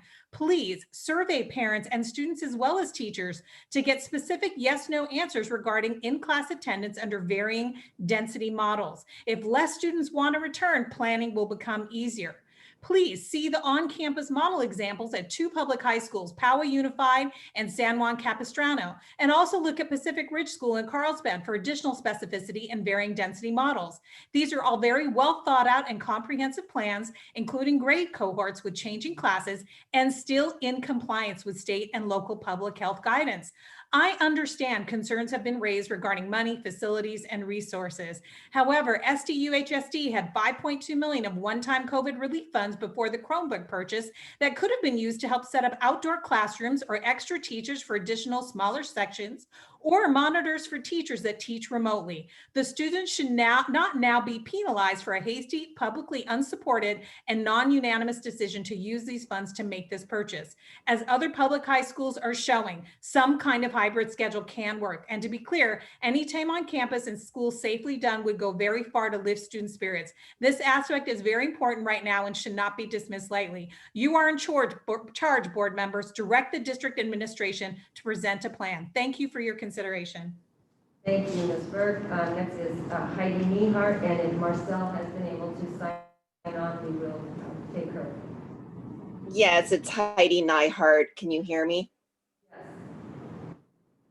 Hello? Yes, I can hear you. Go ahead, please. Okay, thank you. District leadership, thank you for your time and willingness to not only hear, but to listen to what we are saying. We need a specific timeline that opens the school to all children for academics, not just athletics and clubs. A plan that follows the guidelines from the San Diego Health Department, and one that gets as close as possible to the guidelines, which are just that, not regulations, not rules, but guidelines. There is room for the school district to create a plan for return that adheres closely to those guidelines, like other schools across California and the United States are doing. Please return the children to school, especially the seniors. Taking away this critical year will have long-term consequences. Survey, please send another district survey to see how many students would return to in-person learning versus continued distance learning, and make the results available to stakeholders. Please, let's have an actual return to campus activities ASAP, not outsourcing, but an actual return to our activities, clubs, and even grade-specific activities. Let's create engaging activities for seniors to keep them excited about senior year. utilize the open space intents. This was mentioned that it was being done in the last meeting, but I have yet to see evidence that it was actually being implemented. Please, board, instruct the superintendent Haley to create an updated plan. This was a source of confusion at the last meeting and it needs to be addressed. Please create another plan, an updated plan, a new plan, any plan that has current information in it, and then vote to have a board meeting to discuss the plan and then vote to return the children to school. Other high schools are doing it. Poway is meeting to discuss an updated plan. Local schools are doing it with a comprehensive and implementable plan for outbreaks. Keeping the school closed out of fear of liability and lawsuits is not an acceptable excuse not to educate thousands of children. You are creating irreparable damage academically and psychologically. Thank you very much. Thank you, Ms. Hart. Is Marcel available? Ms. Schultz? Ms. Hergesheimer, Marcel did not come back online. All right, thank you. Then that concludes our public speakers, and I'm going to ask Dr. Haley and staff to provide us with our update. Ms. Hall. Yes, and I think as one of the speakers said, please hear me and listen. And I can assure everyone I heard everyone and I listened to everyone. We'll share some information at the district level. However, I think it's best to start on a positive note. We have three principals here with us today, Mr. Ayala, Mr. Camacho, and Mr. Khan. We're here at Earl Warren Middle School. I should say Mr. Ayala is principal of both Sunset High School and Coast Academy in the brand new, amazing Requesa Educational Center, where education is taking place on campus every day in classrooms. Mr. Camacho is principal of San Diego Academy, where students have been on campus, and he'll describe that. And Mr. Khan is principal here at Earl Warren Middle School, where I witnessed students outside learning and having fun about 15 minutes ago. And I'm very proud of the work that we're doing and look forward to hearing from our three principals about where they're at with their campuses and their pathway moving forward. With that, I will turn it over to the three of you. I don't know if you self-organized would go first. We can always start with middle school and work up. So how about that? How about Mr. Collins, Justin? Sure. So I think, can people see me from here? Yes, it's a swivel camera. Okay, awesome. Oh, there I am. Perfect. Okay. Thank you for having me here today. I want to open by thanking my colleagues, Marianne Nuskin, Katie Fredericks, Kara Dolnick, and Chuck Adams, who are the principals at our other middle schools. I am incredibly privileged to work with them, and I am thankful to be part of the team. We work very, very closely together. And so the information I'm sharing today certainly pertains to Earl Warren, but also pertains to all of our middle schools, and want to highlight some of the work that's happening at some of those schools as well. So I wanted to break it into kind of three areas here. One, beginning with some of our successes in distance learning, some identified areas of need that we have, and some of our plans that we have moving forward at the middle school level. So starting with our successes,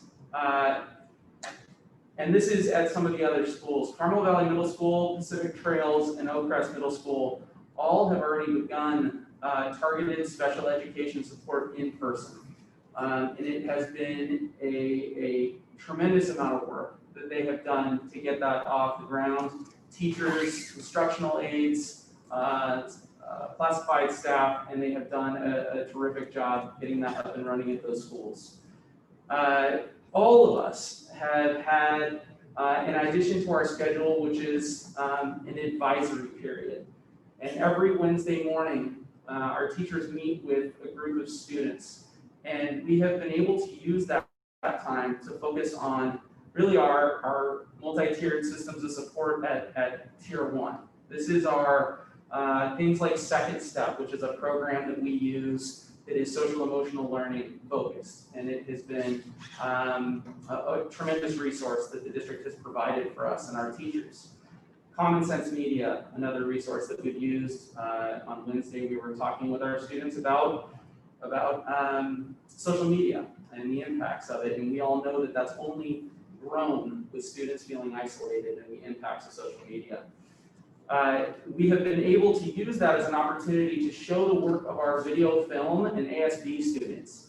So we have channel 54 here, and that is shown, we've had it the last 2 weeks as part of advisory, and that's a video production that our students put together.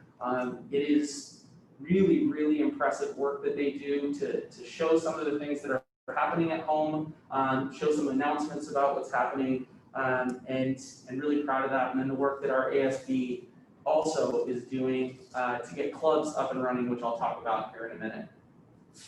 We've also been able to deal with some of that tech support and troubleshooting. Every one of our advisory classes, we've dealt with a topic, whether it was email etiquette. How does a seventh grader who hasn't really done this before communicate to their teachers? How do I navigate Google Classroom?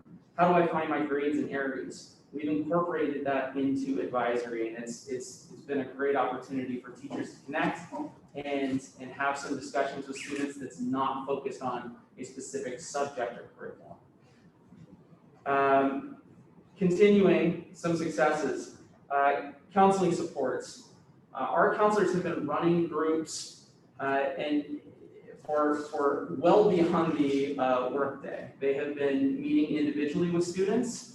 They have been meeting with parents, a lot of that at a distance. But as we move forward here, we will have those opportunities where a student can set a meeting and actually come and meet with a counselor. And that's what we are working towards right now is having that ability for that to happen. So now we're moving into that, tier 2 of the multi-tiered systems of supports, small groups, and having some coping skills groups, grief groups, new student activities. What's happening out there, that's Jess Craven, our counselor, who created that because she knew these kids need the chance to connect with each other.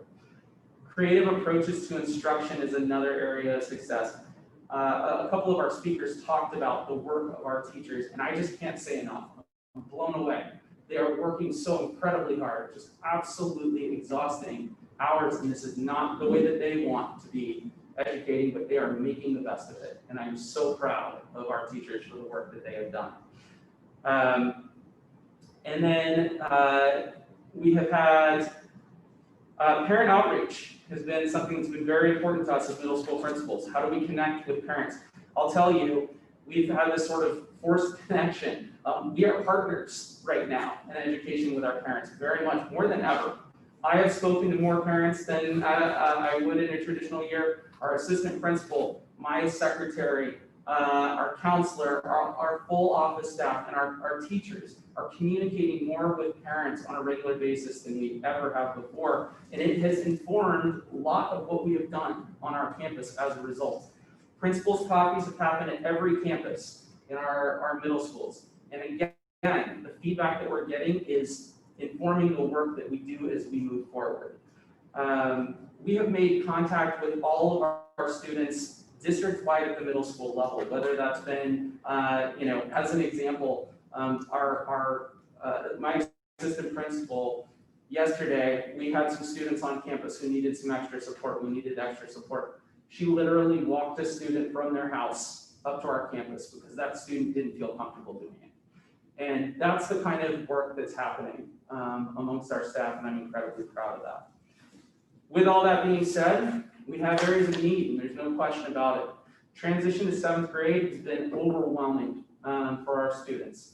And we have heard that from kids, and we've heard that from parents.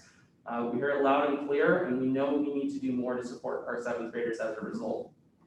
The achievement gap is only going to grow in a system like this. That's the reality of it. When we're not able to get kids on campus, it creates issues with kids who don't have access to technology. I think we've done an amazing job getting technology into the hands of kids, hotspots, Chromebooks, but we have to do more to continue to bridge that gap. And that inability to connect in person impacts the social emotional wellness of all students.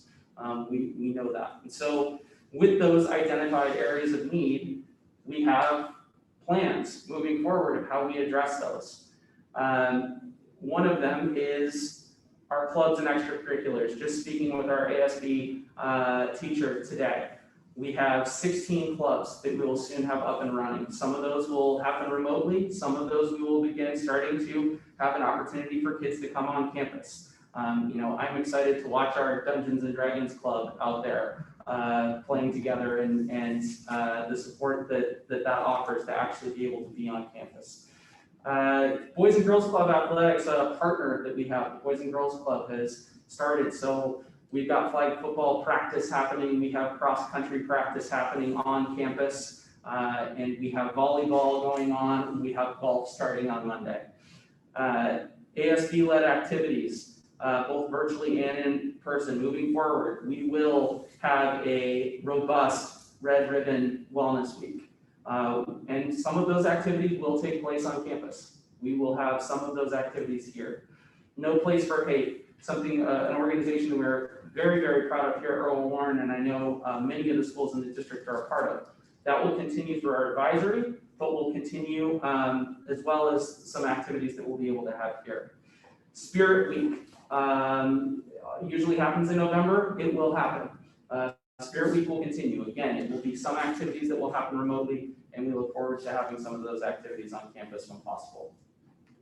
Amongst all our middle schools, moving into early October, our intervention classes, we are looking at targeted intervention classes where we will be able to start having students taking targeted intervention classes here on campus. And we already are in plans of what that's going to look like, what facilities we'll be using, what teachers will be coming on campus. Additional in-person special education support that we're going to have available on campus. Distance learning support. So it may not be that a student is attending a class, but tomorrow we will have a group of students here on campus that are struggling. And they will be here and they will be supported through tutoring. And we will continue to do that as we move forward. Additional social and emotional supports, as I mentioned, with our counselor, student support specialist, school psychologist being available on campus. So again, I really appreciate the opportunity to share this. This is the work of all of our middle schools, and I'm very proud to be a part of that group and a part of this district. Thank you. Outstanding. Thank you. Okay. All right, so I'm going to talk about our two programs at the Case Educational Center. We have Coast and Sunset. And so I'll start with Coast since we actually have Coast students on campus. And so as you all know, Coast students were part of the first wave that was allowed back on campus as part of the wave countywide. Students would get permission to start attending in-person classes. And so there's been a lot of work at all levels with multiple people involved in getting this up and running. And so the work has been amazing by the people behind all this. And so in starting the Coast program in person, wanted to see what it would look like and where parents and students stood as far as their preferences. And so the families were surveyed, and so 51 total students in the program. And so from the survey, 44 families indicated a preference to be on campus for in-person cohorts. And so looking at all the regulations and restrictions and things that we needed to do to put that program in place, we came out with a cohort program where half the students in the cohort are in school on Mondays and Tuesdays. The other half are in school on Thursdays and Fridays. Wednesday's a deep cleaning day. So on any given day, what you'll see on average is about 15 to 16 students on campus split into among 3 different classrooms. And so we've kept the maximum number of folks in a room at 10, and that includes staff members. So it's going very well. You're seeing lots of smiles on the faces of families, students, parents. Staff has just done an incredible job. And so we're going to keep doing that. And so it's working well. But like I said, we're following all the restrictions requirements, making sure everything's in place to keep kids and staff safe and healthy. We do have busing available for students. And so most of the parents are electing to drive their students to school, but we do have some buses bringing kids to school. So that's been positive. But yeah, our facility is amazing. It's been awesome to be able to showcase it to our families. whether it's Coast families or Sunset families. Any meetings I've had with parents and students, I've given them the option of doing it virtually or in person. And I would say it's probably split 50-50 as far as who's coming on campus, who's doing it virtually. But the reviews of the campus are amazing. Everybody just loves it when they're on that site, and just seeing what we have and what we're going to be able to do with our students has been overwhelmingly positive. So what's cool about Coast is you do have those students who have elected to stay at home and maintain distance learning, but the teachers have been able to work their classrooms so they can give students the same instruction whether they're in the classroom or at home. And so it's really cool sometimes to go by and check it out, and you'll see Coast kids on the screen, and they can see the kids in the classroom so they can see each other, and they're participating in activities together, even though they're in different locations. So it's really fun to watch, especially if you go there and watch during dance time. Just like a big dance party in there with all the kids having a great time. But I just can't give enough credit to the staff at Coast who put this together. And so we do have kids on campus at Coast, and it's working well. And we will continue to do what we need to do to support those families and the students to make sure it continues in a positive way. So that's Coast. With Sunset, like all the other schools in the district, we started out with distance learning, and we still are doing that. We like to think that we help our students evolve into resilient individuals. And for the most part, our students have adapted well to distance learning. It's not ideal, but we're making the best of it. And the staff at Sunset has also been amazing, and they are working tirelessly to make sure these students have what they need to be as successful as they can be in this learning environment. So some general observations from staff in this distance learning that we're doing at Sunset. Most of the students are making academic progress. You do have students who have had prior academic struggles, and those seem to be the students who are continuing to have struggle in this format. So it's mirroring what it would look like prior to school being closed. Positive attendance for most students, but likewise, students with prior attendance issues have been more likely to have attendance issues during this distance learning format. So a lot of similarities in that sense. It does appear as though the group of students from Sunset who would appear to need more additional support would be our special ed population of students. And so, I'll address that here in a little bit as far as what we can do moving forward. But we have maintained emotional and social support through distance learning. Our advisor system is still alive and in place. Every student on campus has a staff member who serves as his or her advisor. And we're talking a dozen or so kids per advisor. So very easy for these advisors to know their kids, to know what's going on. We have an advisory period every Wednesday, period 3. So instead of students going to their regular period 3 class, they are meeting with their advisors, and that's the advisor's time to check in with each individual student, do group activities, do individual check-ins, monitor their progress. So a lot of communication at Sunset with the advisors and students and families at home. So that hasn't been affected. We've continued to do that. All of our teachers are available to students for an additional hour after school each day, and students have the opportunity to meet with whoever they'd like to meet during that additional hour. So that's something we've always done, something we're maintaining through distance learning. Our counselor and our student support specialists continue to reach out to students to offer various communication and services. We continue to hold staff meetings every Monday after school to discuss and address student issues. So our staff meetings are Mondays. It's nuts and bolts, but the heart of those meetings, it's centered on the kid issues. And so the good and the not so good, what do we need to do? What can we do to support kids as best we can? So lots of brainstorming, lots of collaboration between staff members on how to best support our students and our parents. So we're continuing with that. We're alternating each week, whether it's in person or virtual staff meeting. But like I said, my staff has been amazing, and so they've been very receptive to either or. And so can't say enough about the staff and what they're doing. We are continuing with our student support groups. That's at the heart of what we do. And so, each year we select our groups based on, some of it on need, but some groups repeat each year, whether it's a men's group, women's group, colored groups, we've got grief groups, boys to men group, so various groups, and sometimes group will evolve based on the student population at that time and different needs that are arising from staff observation and communication with students. And so the common sentiment, and it's no secret, everybody's talking about it, that we get from the staff, that the students are missing their social connections. The staff is doing everything they can to try to maintain some sort of social connectedness through their virtual world. But that is something that we all know is present right now. And so it's everywhere. So that is probably the number one thing that I'm hearing from staff and that we're getting from kids is they miss that social connection, not just with their fellow students, but with staff. You know, our teachers have great relationships with our kids. And so, you know, when it's gone, they miss it. And we hear it from the kids that they really do miss that interaction with the teacher. So, but once again, I can't give the staff enough credit for everything they've done.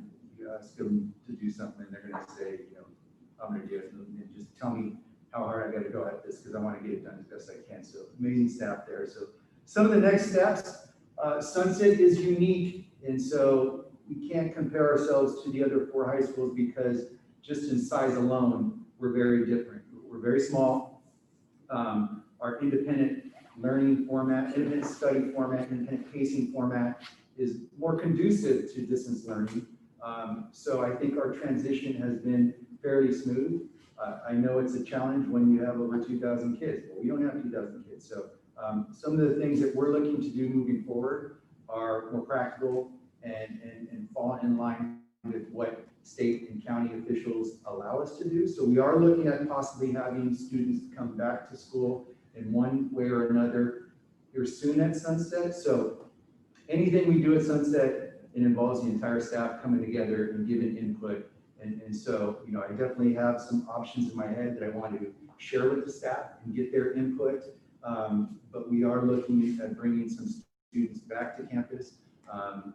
And so what I did yesterday is I sent out a survey to all of our parents and all of our students, 2 basic questions for each. You know, do you prefer continuing with distance learning from home, or would you prefer to be working out of the classroom? And I asked that to all our parents, all our students. And then the second question was, if students are working on campus, do you prefer 5 days a week, or do you prefer some days on, some days off?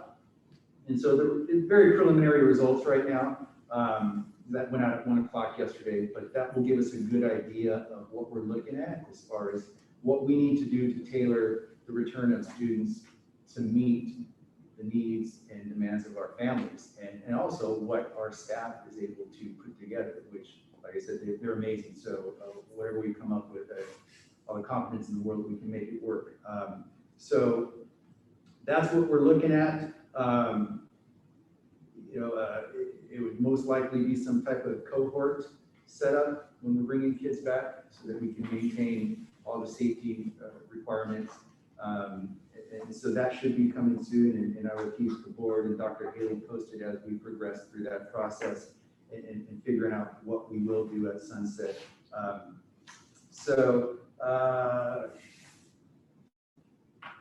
Any questions about anything? Sounds great. Do you have questions, or shall we do all the third presentation? Mr. Camacho and Adam, and then we'll just open it up. That'd be great. Thank you. I'm actually smiling. I mean, you can't tell me. It's very nice to see all of you. It's a pleasure to be here. So thank you for the opportunity. I'm going to model my report a little bit after Justin, and just kind of follow the same sequence. But first, I'd like to just express my gratitude to my colleagues, the other high school principals as well. Brett Colleen at CCA, Rob Coco at Torrey Pines, and Mr. Reno Medina at LCC. We are all, and of course, Rick at Mr. Ayala at Sunset High School. We are all very privileged and considered an honor to serve as principals at each of these sites in our community. So thank you for the opportunity. I want to start off by saying that we had a smooth opening, very smooth opening, and things are still smooth in the distance learning world. We have, this is because of the efforts of our amazing staff. Not only our certificated teachers, but our classified folks. And of course, with the input and the feedback from our parents and our students, we are doing this and we're making it happen under the current guidelines and under our distance learning plan. So I want to, that's first and foremost, that I'm super proud to say that and to feel it. I have 2 kids of my own, of my 6 that will eventually come through our district. One's a 10th grader at LCC, and the second one is a 7th grader at Degano. So I have both perspectives and appreciate all the efforts and all the decisions that are going into distance learning, and especially as we move forward. Just for comparison's sake, for example, last spring when this hit, at SDA, we had roughly 15% of our students that were determined non-responsive. For comparison's sake, as of today, we've had 3 that we have recently made contact with by doing home visits, and 1 that is still, we've not been able to make contact. It's a very drastic difference, but reflective, I think, of how engaged our community and our students have been. I'm proud to say that everyone in our district who needs a Chromebook, who needed a hotspot, has one. All the instructional materials, you just close your eyes for a second. We've gotten really good at distributing things in drive-thrus and walk-ups, and we had to use those skills that we learned in the spring to hand out thousands of books, textbooks. And not only textbooks, other consumables that elective classes and such are handing out. And we still continue to do that on a by schedule and individual basis. Like Justin said, every principal in our site has had coffee with the principal. The names vary, and we've also been privileged to have some exec members and also Dr. Haley pop in and just listen to our community. We have all surveyed our communities and have addressed and tailored those presentations, those meetings, those very town hall open conversations to the needs of our community. So I appreciate their effort and how well those have been attended. Every school site, high school site in our district has hosted some sort of student forum or advisory group with the principal or other staff, and those have been very well attended. Happy to report that our specialized program, Seaside Prep, has been up and running now for the 2nd week in a row.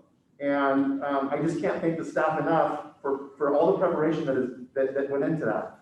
From facilities to coming and measuring, to the communication with our staff, our special education staff, and then all the hard work and time that goes in to get on the phone, communicate, help people feel comfortable, and that they understand that they are coming to campus in a safe and well-planned out environment. And that's been extremely important and very reflective of the success that we've had. I can't thank our teachers enough for the innovation and the creativity that they have just exhibited. These are amazing times, very challenging, and their response has been nothing short of heroic. And this started over the summer. You can imagine, as you're anticipating, what's it going to look like next year? What's the school year going to look like? And then to see, as soon as we were back in August, how well attended our PDs were by our teachers, that sort of internal, this very relevant distance learning, professional development that we provided our teachers, and how well that transcended into the distance learning and online presentation and the synchronous teaching that's happening around our district. But it also, and we've all heard, it will translate, some of those skills will translate when we're back in brick and mortar. So just pleased that that's been the feedback, and to see the successes that we've had in the classroom. I just can't commend our teachers enough for adapting to the different pedagogy, the different way of delivering instruction, the different way of learning. And I just can't commend not only our teachers, but our students as well. And I've said it before, our classrooms are now in the homes of our parents. And I think that their feedback has been important, and what they see is also, I think, reminiscent of what our teachers are experiencing with them, with students online as well. Right now, we have about 3.5% of students that have been identified by our SST teams. Each site has an SST team for monitoring engagement. That's respectively 75 kids at SDA. Other sites, numbers may be similar, may not be. But I want you to know that that work is happening. So what that means is while students may be present, we now have to, based on SB 98, track their level of engagement. And so that's a really important piece. A student may be on, but may be not present or engaged, and that's an important piece that we are tracking down. I wanted to be upfront about sort of some of the needs and challenges that we're facing. Mr. Ayala said it. There isn't an educator in our district, anywhere in the world, that will tell you the biggest piece that students are missing is that connectedness piece. I see it at home, and with my own 6 kids at home at different levels, and that's a very real challenge. And we know that when kids are on campus, they have that connection with their peers, they have that connection with their teachers, with staff members outside of the classroom, and that's a big piece of their sort of overall wellness that I think is missing. I think it's important, and that is a very real challenge as we move forward with our planning. If you think about it, our new 7th graders to district, or any new student for that matter, and also our 9th graders new to the high schools haven't seen their campus. Maybe in a drive-through for a pickup, right? But they haven't been on campus. I want to say that since their return, our counselors, since their return in mid-August, they have been busy at work, returning phone calls, meeting virtually with folks, addressing initial scheduling issues, and then the social emotional pieces, and all that magical work that they do that comes with that. They've been hard at work doing that. I haven't heard much, I don't think, acknowledgement of that. So I want to acknowledge them and their work. Like Justin said, not only are they doing that during the workday, that kind of work is also going into the evening. We found a way to bring our PALs onto campus and train them. I want to thank Ms. Nevelon, our PALs counselor at SDA. I know other sites have done this as well. We've trained PALs. They are PALing. Our students are reaching out to their peers for support. I like that. And they're doing a fantastic job.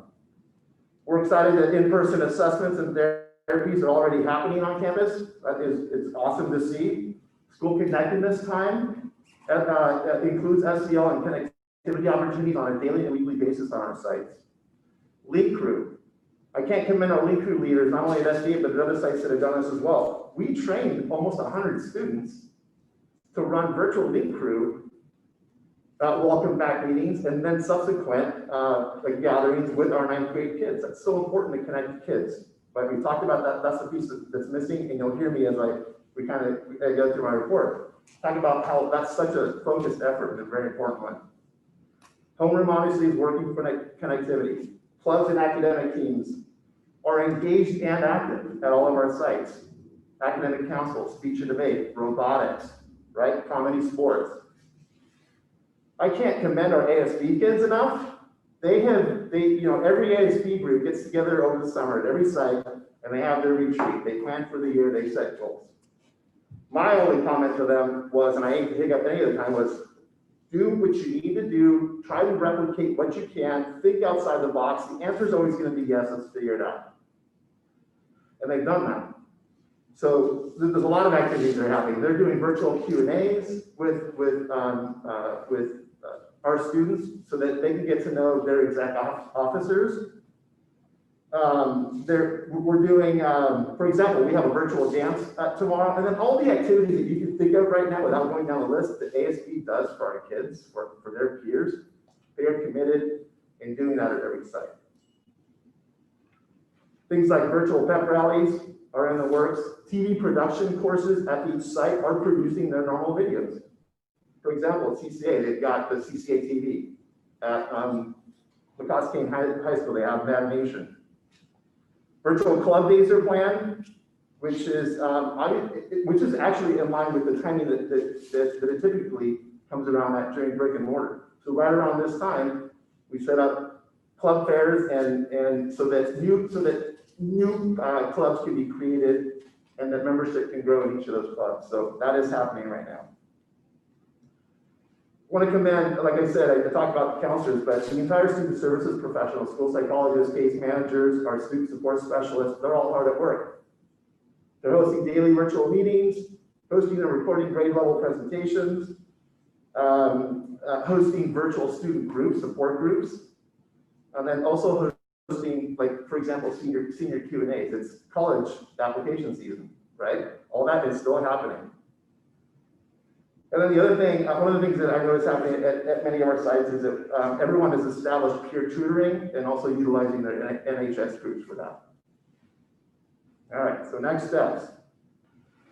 Like Justin said and Rick has shared, we are fine-tuning plans to safely implement the phased access to campus for targeted groups in need. I've been in meetings daily with very talented people, being as creative as possible to make to make a safe and appropriate plan for bringing kids onto campus. Our focus right now at SDA is to host our EL, our newcomers group, our ELs 1s and 2s. We're going to host the North End students at SDA, and we have a whole team of folks from the North End of the district working to do that in a very quick pace, but we want to do it safely and well staffed. In-person intervention classes are happening. I'm sorry, not happening, are being planned to happen, much like Justin said. Additional in-person special education support will happen. Distance learning support will happen on campus. As kids are accessing their distance learning, they will have a live person to help them during synchronous and asynchronous work. Additional social emotional supports for all students provided in person on campus based on individual needs. So essentially, folks will be able to soon, our students will be able to come and see a counselor support, for example, on a one-on-one basis.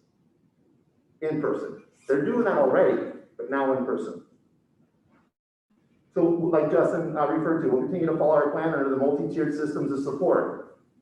All kids, targeted small groups, the individual support will continue to happen, and those that need to come see a professional for individual support will be able to do so. Our goal remains to access data that will inform our intervention development.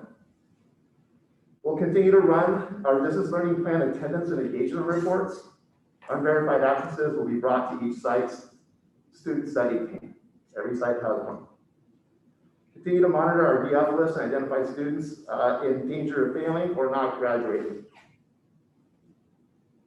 We had a high completion rate of the STAR screener, the Math and STAR screener that you're all aware of. Our numbers were at 95%. I'm certain the district-wide, they were very similar. So we're now in the process of interpreting the results and engaging with staff to determine the appropriate interventions. And there's much more. And I know you have questions, and I've been told at some point. Otherwise, I'll be here forever. But we're all open to questions. Thank you again for this opportunity. We're gonna share a little more information, and then, we'll open up to whatever discussion you want, whatever questions you have. If I could now have, the California Department of Public Health's website brought up, which should happen from the IT room. One moment, please.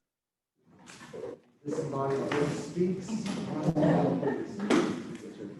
Could we just thank these guys? This is incredible. This is such. They're not going anywhere.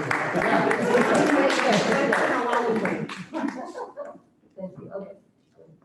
So if we could scroll down a little bit so we could see.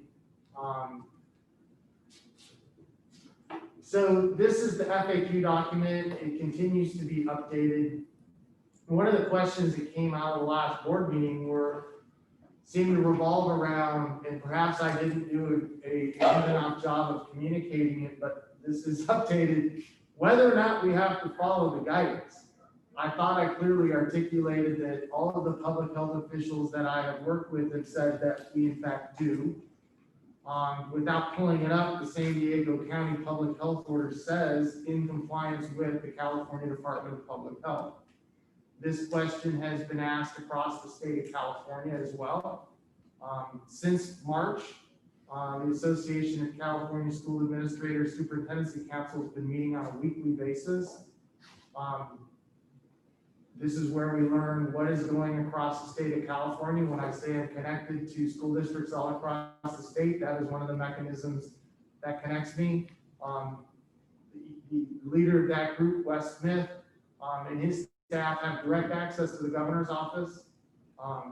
Out of some of the stuff that was being said last week, not just in our district, but in other districts, that question and request went to him and his staff. They took it to the governor. The governor reiterated, you are to follow the California Department of Public Health guidelines.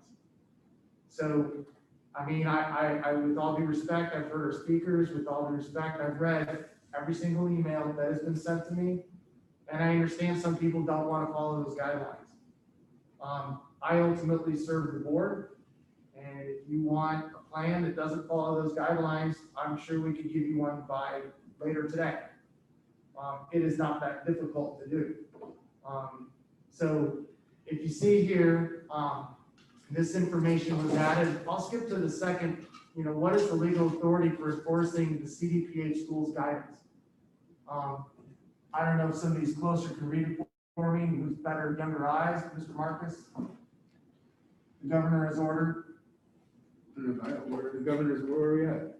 The governor has ordered in multiple executive orders that all California residents heed the guidance and directives of the state public health officer. Government Code 8665 provides that any person who violates or who refuses or who willfully neglects to obey an executive order shall be guilty of a misdemeanor and on conviction shall be punishable by a fine. So, and occasionally, I hear about private schools. Well, if you read the next sentence. The guidance applies to all public and private schools operating in California. This is a public health directive, and the governor has ordered in the executive order that all California residents heed the guidance and directives of the state public health officer. So I hope that provides clarity. I empathize deeply with everyone who is frustrated. And, we've heard today, we have sitting around the table parents. I'm a parent. I don't have currently school students in secondary schools. I have 2 students who are in college, and I share very publicly that they are struggling. My son is a teacher in New York City. He loves his students, and they are struggling. He does everything he can, everything that I've heard, to connect with them because of how much he loves his kids. And he teaches in inner city Brooklyn. And I didn't plan this part out, but I just want anybody listening to hear everybody sitting at this table. We are all real human beings. And I've taken on a lot of venting in this community, and I've talked to people on the phone. You can question anything you want about me, but I love the students of San Diego Union High School District. I love their families. I love this staff, and I love this community. And for all those people posting that I don't live here, I live on Carmel Creek Road in Carmel Valley. And I tell you, I know most of our students that live there, and they're awesome. I will arrange an opportunity to meet in person with anybody who wants to meet in person with me. But it is my role to give the best advice I can to the Sitting Board of Trustees. It is my role, and I take it with an incredible depth of responsibility. My mission is to provide a safe learning environment. And that goes for everybody. I understand, and I've said in my letters, there is a wide range of opinions in this district as to what we should do and how we should move forward. But we have to do it with compassion. We have to do it with flexibility. We have to do it with thoughtfulness. And we have to do it following what we have been given by the state of California. If that changes, I have no doubt that we would come right back to this Board of Trustees as a staff and say, okay, here's what we can do now. But asking me to develop a plan that runs contrary to what the executive orders are, I have a very hard time with that. We are in contact, either myself or the people around us. I am directly in contact with every public school district in San Diego County. I am aware of every single plan in San Diego County and connected to that superintendent that has a high school or a large middle school. I know of one, and I shared that at the last meeting, that is doing a hybridized opening. With 1 day a week on campus, doing distance learning in one classroom, followed by 4 days a week of asynchronous learning. If you would like me to bring that plan back to you for a vote, I have no problem doing it. I can put it together tonight. I'm aware of at least one district, because I checked with the superintendent up in Northern California, that because of the smaller size of the school, is able to do 2 days a week on campus, followed by 3 days of asynchronous learning. In listening to his students, they're miserable. They're in one classroom, they don't get to follow a bell schedule. It is tough to wear a mask all day. They're trying to build in more mask breaks. I can bring that plan back to you very quickly, but it wouldn't be 2 days a week. Our schools are much, much larger than most Northern California high schools. It is not difficult to also create a plan that will never be implemented. I find it to be disingenuous. To put a plan out or an artificial date that says on this date we're going to do this sort of thing, we could do that. I don't recommend it. You know, we heard mention some districts in our county. I can assure you that they're not doing that. Carlsbad is following our plan. Escondido is following our plan. Poway Unified is following our plan. None of these districts have a plan different than ours. There's some minor tweaks to each of them, but we've all worked together to create it. Why? Because we see this as the best pathway forward to teach and educate our students. We have to preserve our basic education program, which we've heard, and at the same time bring more students on campus, which we have heard and which we are doing. Whether or not we should have to, we are checking in with most of the private schools. I've heard about a large one on the south side of our district that I'm planning on a site visit with Mr. Colleen, with Brett Colleen from Candy Crest Academy, to actually see some of the things that they are doing there to make sure that we really understand what we've been told is in fact what is occurring on that campus. Mark Miller, our deputy superintendent, is very aware and very connected to all of the school districts in Orange County. He knows what all of them are doing. We heard Capistrano Unified. I don't mind, I'm getting pretty passionate, but if you want to jump in with passion as well. It's exactly the same. They're going to be following a hybrid model. And my own kids, I have a senior, a freshman, and a senior sophomore. She would actually not be happy I call her freshman. And I have a sixth grader. So last night at dinner, they finally realized, they go, Dad, wait a minute, we're going to be going back to school 2 days. What does that mean the other 3 days? I go, that means you're going to be online in an asynchronous model. So that means we don't get to interact with our teacher for 3 days. And I said, yes, that is true. You're going to be going back for 2 for in-person, but that means 3. And they were used to 5 days of in-person. And so they're really struggling with that concept that they're not going to get 5 days of instruction. Because I will share my own personal life. My sixth grader is really struggling because he has 2 days of asynchronous learning, which means when I'm at work every day, 5 days a week, my wife's at work every day, 5 days a week, he's at home asynchronous learning on his own. He's a very, he does really well. I'm going to tell you right now, he's not doing well. He is not doing well at all because he's at home, a 12-year-old, doing the best he can to keep up with asynchronous learning that's not being directed by a teacher. And that is the sacrifice when you start to look at hybrid models. It gets very, very difficult when you start to, ask the student. And within that hybrid model, it's still distance learning. It's still distance learning. It's still distance learning. So we are aware, because we're connected, we are aware of a district in Orange County, I won't name it, that is attempting a reopening without following the cohort rule. That was specifically asked today in the state superintendency council, was specifically addressed to the governor, and the expectation is that cohort means a cohort. and that includes the adults. You're to be in with one set of students, with one set of adults. If you're running a bell schedule, you are not following the guidance that we have been directed to follow, period.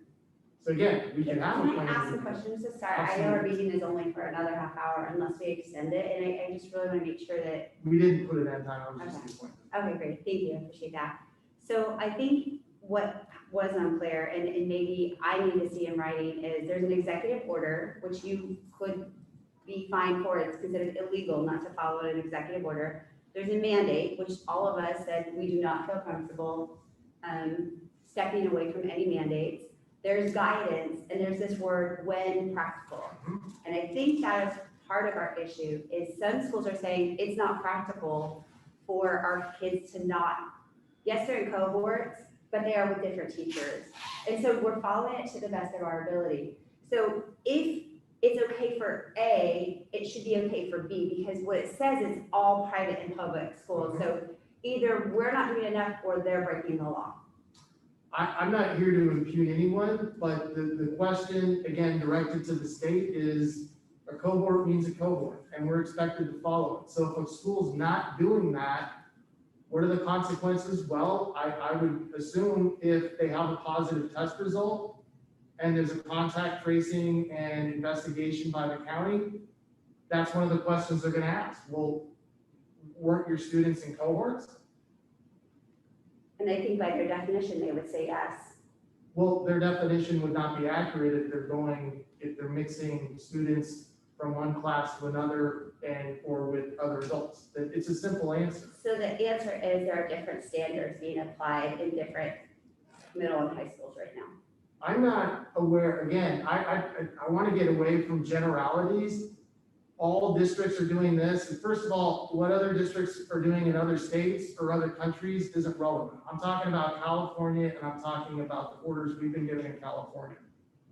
There is not a high school district in San Diego County, public, that is violating the cohort rule or violating all of the other rules that I went through last week. If you're referring to a private school, they're taking on that liability. And again, for some of them, I'm gonna go see in person what is actually taking place. But ultimately, it's up to you as a board. If you wanna do that, that's the prerogative of the board, but I think you would have. It's the when practical part that we don't know what exactly does that mean. Is there a lawyer that we can advise that will say it does, this is by the law, as we mentioned the insurance company, do we have a letter from the insurance company that we can bring forward to the public that says, if you do this, we will not cover you? We have that document that is helpful. If the insurance company is vague about it, I think a lot of people don't trust what's happening right now. I think, because I've had the same questions that you had on some of them. And when we had up the CDPH website, basically, I've expressed before some frustrations with the state and the way the industry guidelines are written with words like recommendations and as practicable and so on and so forth, and they seem open to interpretation. But from what I'm understanding, so even though that industry guideline document exists, and uses words like as practicable, it sounds like, from what I just read, that the state of California's public health department is saying, we insist that you follow those recommendations, guidelines as they are. It says heed the guidelines and directives. So not just the directives, but the guidelines, which guidelines to me are a little more open. Correct. And could I ask for stronger, better, more articulate leadership at all levels? Yes, I could. But at the end of the day, I'm here sitting with you. And all these questions get asked, and we get the answers, and we bring them back to you. The expectation is that we put on the screen that we follow those guidelines. I also would say, a lot of, I did not respond to every email I got this week, but I read every email I got this week. And if possible, I clicked on the links to look and see what it was that they were showing. And I have to say that virtually everyone I went to would say, first of all, a lot of them aren't doing something yet. It's a plan. That's the first step. And the second item would be that it would say things like, we will have students on campus doing distance learning. So they will be exactly what we were hearing these examples, in a classroom with their computer doing distance learning. So that, again, I guess that's something, if we just want to get kids on campus and in a building with headphones and a computer, but that to me is not what I'm looking for. And, for my and, students. and as we move forward, we are going to be doing that. We are already planning, and we in some cases are already doing that.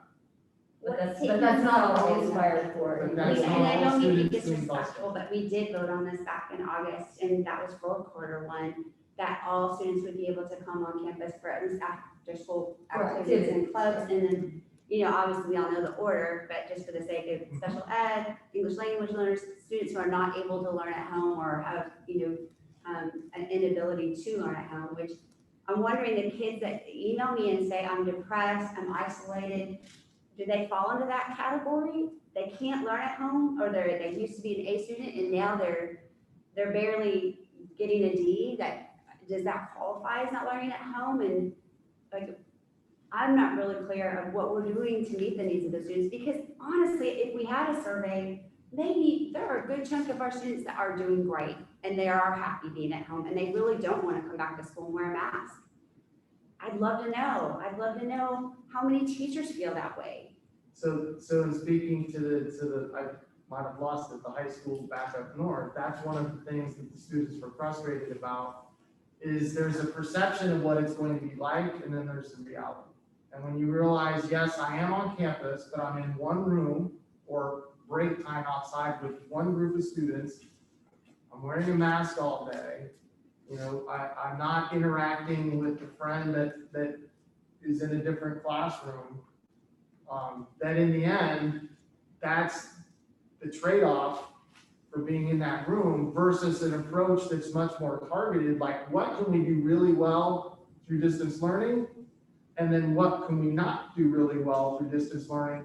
Like for instance, with Justin bringing the new students on campus so they see the campus, meet new, people, have connection to an adult, whether they're learning Commons Tech or a counselor. Those are things that we can do and are doing. To directly answer your question, I would defer again to Mark, but we are making sure we're surveying our students and our families about who's struggling, and we are going to be bringing those students in, and we are doing therapy. Yeah, I'll say, so we gave the co-vitality, which is a universal screener for social emotional. And we gave that right now, we had, I think it was approximately 2,000 students, I'm getting some data right now. We have about 5% of our students who were deemed at risk. So that means 95% of the students were not deemed at risk. Did you say 2,000 students? I'm sorry, I'm getting the number right here. It's about 2,700 students. And so we did that survey at the beginning of the school year. Typically, you want to do it during the school year. However, we were hoping to leverage and use that data to help right away, right? So now we're going to re-administer that in October to more students so we get the data back. However, I will tell you, it was at 5%, and what sites are reporting, they already knew who those students were. So we're getting that data back, and we are following up with those students. Is it possible to survey all 13,000 students? Oh, absolutely. So beginning next week or the week after, we're going to push the survey out again. So every student had the opportunity to take it in August, but we know in August people were, they weren't quite paying attention to emails. And so we had a low turnout. So we're going to push it out again to get those results back. And as these three gentlemen said, we're identifying those students who are at risk, and they're targeting those supports with those students. Thank you, I appreciate it. Absolutely. If I answer that question, I'd like to kind of go back to our three speakers here and say, and actually this goes to all the principals, all of your peer group there. I know from my perspective that what I left the last meeting asking really was that we find ways to get kids on campuses. And so I want to thank you for coming and reporting, and I want to thank you because I know you've met since that meeting and started saying, how do we make this a reality? I still would challenge,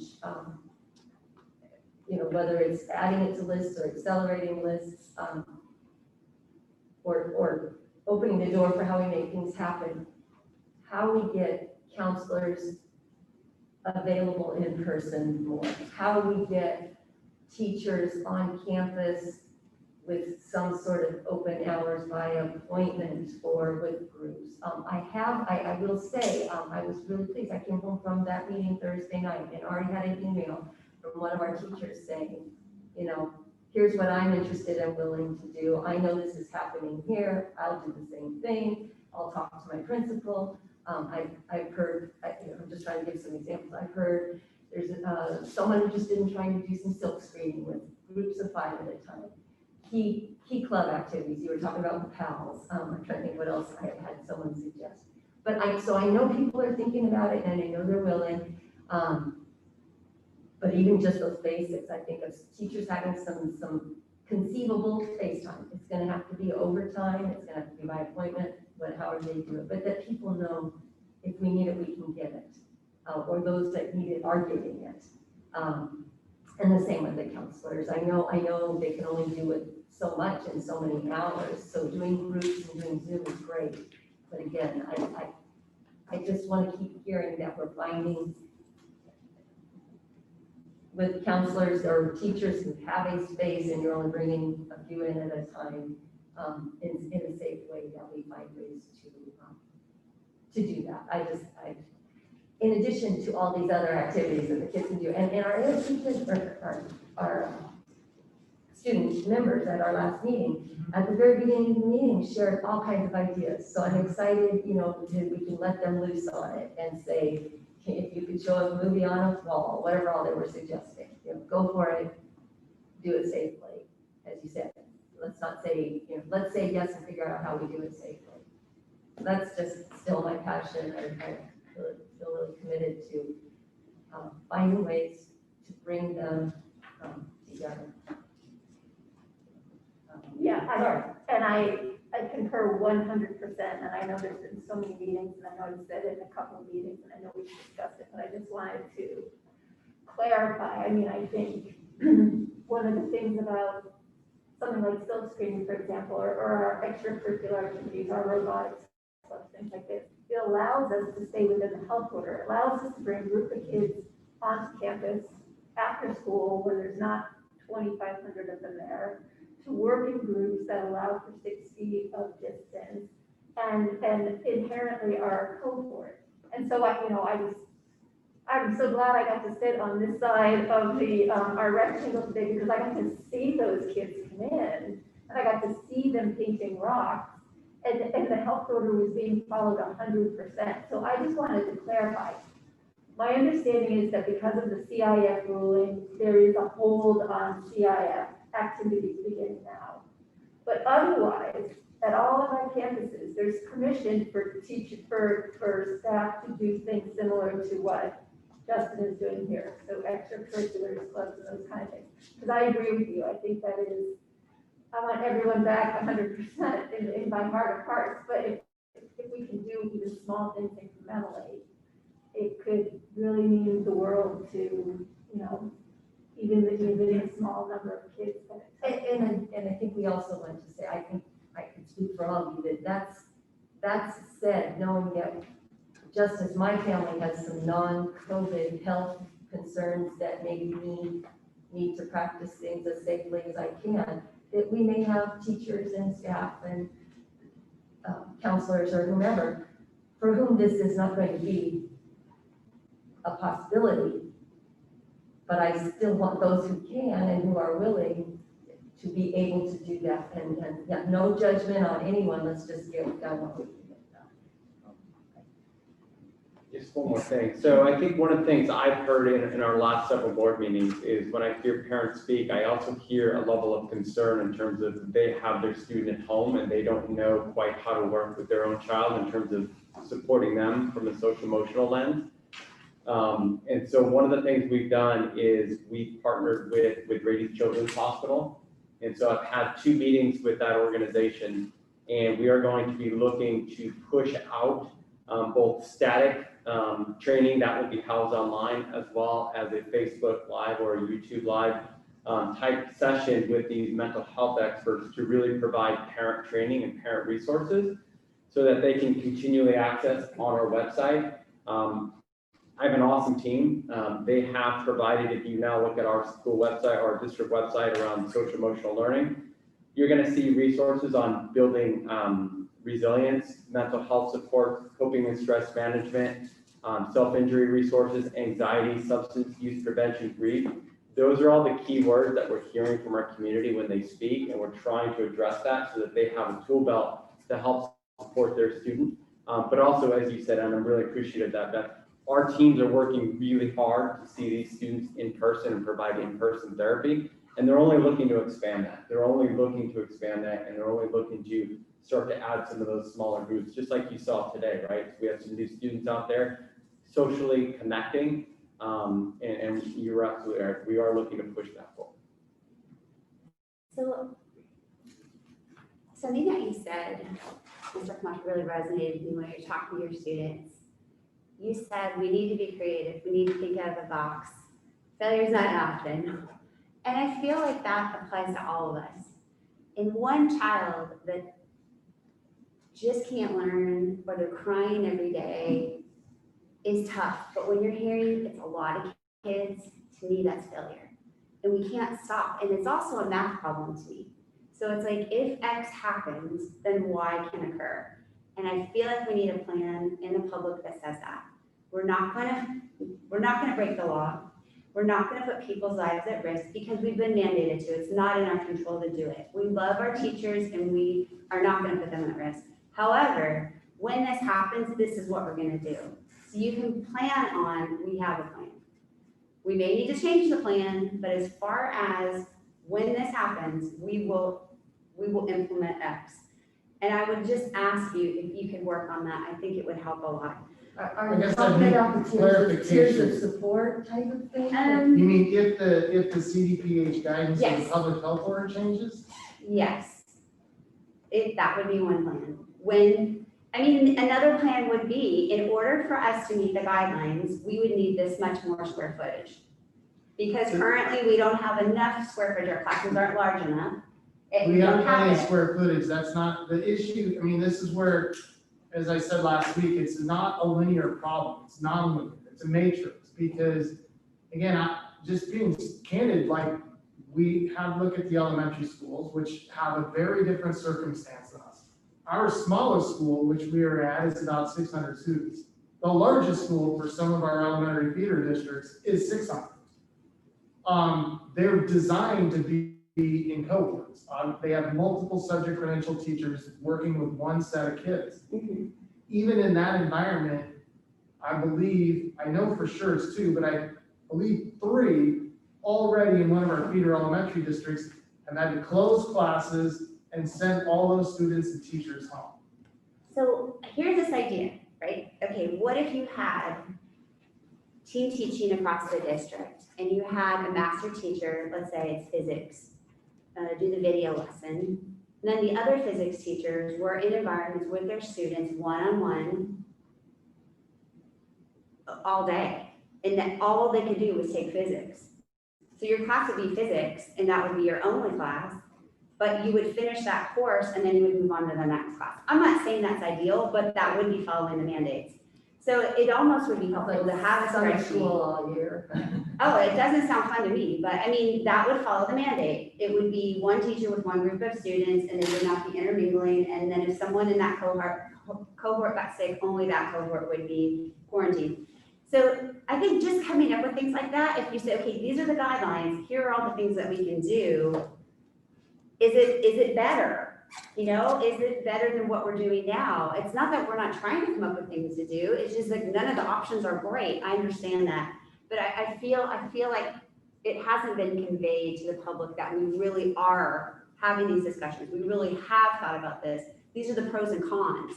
This is why we're not doing it. And you know, again, surveying teachers and families and of course wellness, and then having those videos at once a week where you say, this is what we're doing and we want to share with you why.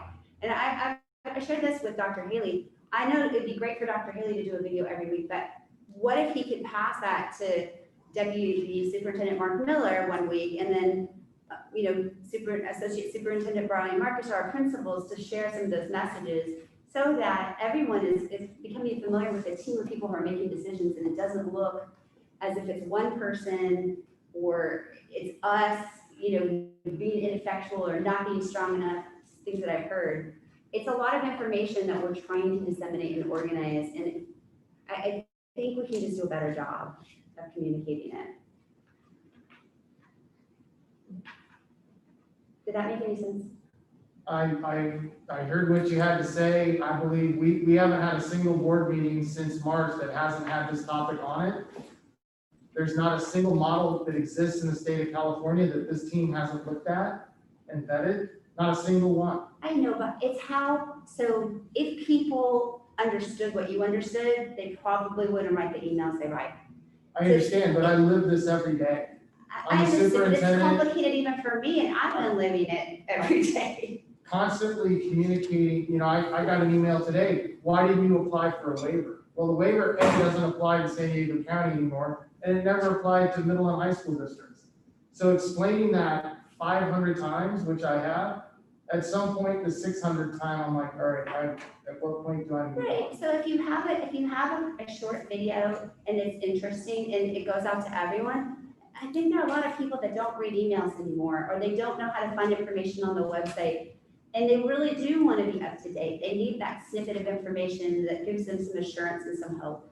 I'm not arguing about the benefit of that app. I can tell you, as some of them have mentioned, I've been live online with students and parents almost every week since August. So, and actually the tenor of the conversations have been overall incredibly positive. Frustrating because this isn't ideal. This isn't where we thought we would be in the 2021 academic school year, but it is where we are. And I think that I get the frustration. As that said, I can't respond to every single one, but I've responded to many and I've read them all. I get the frustration. I hear it, I see it, but I also get the other side. And I get a lot of emails private to me telling me, please keep us safe. Please keep doing what you're doing. We know you want to get kids back, but we know we want to do it safely. I get a lot of those as well. That was one of the I've been live at least twice with him and teachers and parents and students. So there's a whole other perspective out there. No one's saying that this is ideal and what we want. It's a complex problem. And I get wanting to explain it simply to everybody in our district. I mean, we haven't even got into the complexities of our master schedules. And even if we had an unlimited budget, there are only a limit of how many credentialed teachers there are. Cindy's been nice and quiet, but if the state has also told us we can't violate the credentialing rules. So even if we have a teacher with a pot of students, all they can teach is their one section that applies to them. They can be an instructional support, but that's, different. You mentioned the physics. There's a limitation as to how many physics credentialed teachers there are out there. Well, and I think I was sitting there taking your idea and trying to, think about it and think of, how could we do that? And I think what came to mind immediately for me and our former principals, and like high school level, some of our teachers have 2 and 3 preps. They don't just maybe teach physics, they're teaching a chem, or they're teaching an AP physics. And so I was trying to think of how could we do that? And I'm still thinking, but I think that becomes a very complex issue because they may teach 5 different courses and some of our teachers have 3 preps. So they have 3 different courses they teach. And so to try to do that across the district, we've always got great creative ideas, and I'm just trying to think of how can we do it. And I'm right at the moment, I'm struggling. I'll keep thinking, but I'm struggling. Yeah, therein lies a very deep challenge. It's logistics. If you follow the current cohort rules, I've got one prep in first period. I've got to stay with those kids. Now I'm synchronous in my next class. If it's chem and then the physics, those kids are, right, those students are doing their respective thing with their next period class, and then the next period, and then so on. So logistically, it's a matrix that's daunting. And that's the hard reality of looking at master schedules the way that we do when we develop them. You know, it works in brick and mortar. We're good at that, we're great at that. But right now, to translate this into the setting and onboard kids in that way, it doesn't work that way. One of the things that some schools have done that actually is, it's going to make it difficult to pivot back. That's something else I heard. We could pivot back. If there was a miracle today, we could reopen tomorrow or Monday, because we're only running one master schedule per site. That was another critical decision juncture we came to, which is why we made this recommendation in July. Once you start running one or more, two or more master schedules for the same site, it makes it very difficult to staff and very difficult to move forward and very difficult to reintegrate people. Again, the elementary schools operating with one credential, one set of students, very different than a teacher with 5 sections, 150, 180 students, multiple credentials that are very specific to what they teach. And there's been no forgiveness from the Commission on Teacher Credentialing, and not to disparage them, it just is. So if a teacher doesn't hold the appropriate credential, they get their paycheck held, you know, and so we try to be creative, that there's only so much we can do. And that, you know, I mean, we're trying to think of all those potential options, but that becomes very problematic. And I, you know, since I'm speaking, I do want to give a shout out to our teachers, because they've shifted to a totally different way of teaching. And they're putting in countless hours and really, you know, spending hours and hours. And our classified people are trying to support them every which way we can. And our principals are doing an amazing job. And I love all of the suggestions and the creativity and the thoughts and the idea of trying connectedness. I think when we were talking as a leadership team, trying to find opportunities to connect our students. And I think that was a lot of what the principals talked about today is so important to everyone in this room. I see 2 questions. Actually, sorry, Mr. Ross. Well, yeah. And then Kristen. No, and I just wanted to jump in real quick, because when you're looking at a master schedule, like say like CCA, you're looking at 500 plus sections that are running all throughout the day. And each one of them has credits attached to them, grades attached to them. So the more you start to cohort, you start to take away from other periods, you're lessening the preservation of that schedule. And like Dr. Haley said, you know, trying to run 2 concurrent master schedules, one has to give and one will give. And what we've heard from our students and our principals is that preservation of master schedule, that normalcy. And like we've heard that from the parents as well. It's like we could shift on a dime back into school, like if things improve. Some of the other models that we explored over the summer, the concurrent model, the hybrid model, it would take 3 to 4 weeks to have to shift out of something, you know. And I think that's something that we really need to think about. And you bring up great points, like educating our community. We're not a K through 6 district, we are a 7 through 12. And when kids are navigating 5, 6, even 7 classes on a daily basis, that cohorting lessens the likelihood of success, if that makes sense, because of how many total scheduled and sections we're running. It's a very intense Sudoku puzzle. Do you, I would let this ask her question. No, just saying, we talk about educating the community, and I do think I've been on school boards for 10 years in 2 different districts, and both districts have done a lovely job with communications, but people are always wanting more. It's really hard. Communication, I think, is any organization's hardest task. And so back to what Dr. Haley and Mr. Marcus both said about this pivoting and this, you know, this ability to be nimble. I've noticed it before, and I've said it before, that I think a lot of people don't understand what a plan we actually do have in terms of our adopting a distance learning instructional model, and with the vote last week to continue that. Because I don't feel like we've communicated it clearly enough that all we did was vote to extend the distance learning instructional model. That doesn't mean, just like Mr. Marcus just said, that we could not, if the health order changed, if something changed, we could bring kids back to school tomorrow. They can follow their distance learning schedule. What we did was, in fact, last week, I think, make it easier for the possibility. It gives our teachers some certainty. It gives them time to plan high quality instruction. It gives us flexibility in case we open campuses and then, God forbid, we have to close them again. It provides the stability should a student or a group of students or a teacher need to be quarantined, and it meets the needs of the students who prefer or need to stay in a distance learning. But I can't tell you how many emails we got saying you voted to keep children out of school until January. And so again, I'm just seeing this,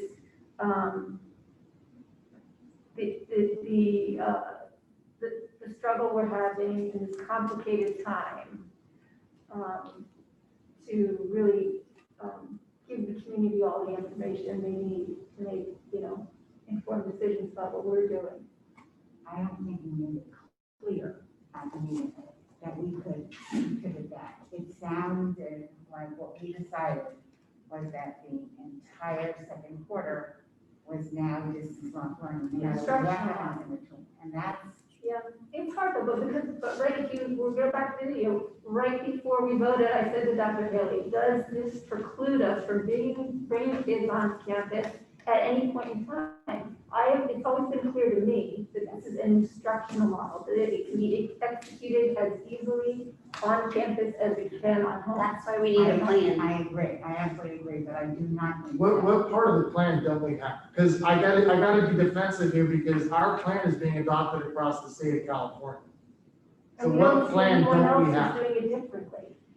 So I think what Mrs. D'Alessandro just explained is our plan is to go back to school as soon as we are allowed to and to pivot, but our community doesn't see that in writing. I understand fine, that is our we can post that on the website. I can tell you that most of the people I interact with do get that and do understand that. I think it's more that they want to be back in the classroom now and they don't hopefully, having heard this whole conversation, understand more of why, as much as we all want it, we can't do it. I think it's too And hard. so it's not that what we want is to keep the kids out of the classroom. It's what we want to do is comply with the rules we have and give them the best instruction we can, and then find them a good experience that we can. It still comes down to whether or not there's a change in the public health order. I mean, if the public health order is changed, for instance, if the California Department of Public Health comes out and says, we've heard loud and clear from superintendents across the state with high schools that you cannot run a high school with the cohort model, so we're deleting that. Well, that would be a significant change. So now we would say, okay, well, what flexibility does that give us now? Because now hybrid could be better. At least there would be a choice to make, okay, here's what a hybrid would look like, or here's what where you'd actually get to go through your bell schedule day versus you just sitting in a pod with one group of students with headphones on. If the physical spacing is changed, okay, that could be a significant change. But what I have seen other districts do is say, here's our plan on November 2nd. And then when we get to November 2nd, actually, that's not our plan. We can't do that. So I'm trying to focus on if and when the public health order changes, we would reconvene a meeting with you immediately. And I guess if we need to send something out that says, if the public health order changes, would we reopen? Yes, we can do that. We need to do that because so many of the letters we receive show that there is no understanding, at least on the part of the however many there were, that kept harping at the fact that we made this decision for the semester, for the quarter, and it was a done deal. And so we didn't make it clear that this was the decision while we're still under these same restrictions, and we're able to move into less restricted when things are when there's a change in what we're hearing, what we're allowing, being allowed to do by the California government. And I see Ms. Gibson's hand, but I want to say it's also been something that I do think we've gotten a little more clarity this past week in this concept of needing to keep the guidance and the directives as opposed to what's practicable. And so maybe you can help that, share that with our public too, Ms. Gibson. Yeah, so again, I think it goes back to the idea of having a plan, because we don't know. So again, I feel, I know it's not as detailed and prescriptive as people would like, but I feel like we have a plan. Our plan is to adopt this really robust distance learning instructional model, who by almost all, I've only heard excellent feedback. I know that not all kids are successful with it. I have a kid of myself who struggles without having a personal connection every day with teachers. But in terms of the instruction itself, nice and solid model that is extremely nimble, and we wouldn't need to have a detailed plan if the health code were to change. Or if one of the things, I've been looking at the AAP guidance, I said to Dr. Haley too, that is really different from the California guidelines. So let's say those organizations got together and made some different decisions. Everything else is ready. I mean, we've had people reporting on how many focus areas do we have in our reopening plan with our cool little rainbow colored graphics. I mean, we know Cindy, Tina has things covered in terms of, the hygiene part. I've seen our outside hand washing facility. Everything is in place once the health order allows us to do what we need to do for kids to come back on campus. But So, are our teachers ready to come back? That's data that I don't have. But I think if things have changed so that the health orders can change, then the teachers will be in a different place too. I mean, just like a parent would feel safer, or at least the parents that aren't feeling like they want to send their kids back to school, if we had different parameters, things have changed. And It would be understanding becomes. All of our teachers have been noticed that if and when you must return to campus, you must return to campus. And as long as we are following the public health order, as long as we are following it, we can require them to do that. And there may be some who feel they can't, and then they take the lead or whatever. Cindy, if you want to talk about some of the staffing challenges there. So we brought back our cohorts, you were hearing who are working with our students who have moderate to severe disabilities. And currently within that group, we have 2 teachers that have gone out on an unpaid leave of absence because of health concerns. And we have 8 of our instructional assistants who have also gone out on an unpaid leave of absence because of that health concern. And 4 of those, an additional 4 who've gone out for childcare and have used the, what we call the FFCRA in that regard. So right now, I'm bringing back that small, And relatively we've small. had teachers retire. Pardon me? And we've had teachers retire. And we had a teacher retire, just one day just said, I can't do it, I'm gonna have to retire, and so she did, we let her retire. And, and then we sent out a notice to tell all of our teachers they need to be prepared to come back. And we're hearing from some of them, and we will work with them on an individual basis. So that, those types of things, I think probably, to staff, if we have people to go out, that may be one of our biggest issues as we're bringing people back, is if people can't come back to be able to find replacements. so the idea, what I'm saying is if we were to ask staff right now to come up with a plan that said, okay, we're gonna come up with a hybrid where every kid is at school, 25% of the students are on campus once a day, we have a deep cleaning day, yada, yada, yada, and that's based on, let's say, 6 feet of social distancing. What if something happens that says, oh, you know what, scientists have changed their mind, or something's not on, and as I mentioned, Shaka Gillen is a friend of mine as well, and the AAP recommendations say, well, maybe, 3 feet in certain circumstances. So if we make any plan based on something that is likely to change right now, before we need to, it just seems like a waste of our time and energy to me. I mean, and I'm seeing it all the time. At San Diego State, we have students placed in my cohort alone, I have 9 different districts. you know, we had this kid, well, we were supposed to go back to Lake Spring Valley on the 21st, and, well, now we're not. And Rosemont, we were, you know, well, actually Rosemont is the one who's still holding in there, I think. But a lot of these, you know, they were thinking one thing was gonna happen, and it's changed over the last couple of weeks, and parents were. Well, I think it gives people, you know, they can watch the news and they can say, okay, my district said when this happens, this is gonna happen. And someone much wiser than me once said, without a plan, the people perish. I mean, I feel we do have a plan, we voted on a plan, but it's maybe not communicated well, and we can do a better job. I think we can do a better job, and I think the buck stops with the board. I think so too, and I think that perhaps talking about, I mean, communication might be something that we need to decide on, that would be up to us to give staff direction on. I mean, if we think we're not communicating clearly enough, what do we want? I know the district in Northern California, you know, one of, I know districts all over the state of California. This particular one, it was the board president who did a video explaining why the board voted to do a plan exactly like ours through the end of the first semester. The same thing, I mean, if all of a sudden next week there's an announcement that there's no more physical distancing, you can take your mask off and you don't need to be in a cohort, well, you could be on campus the next day.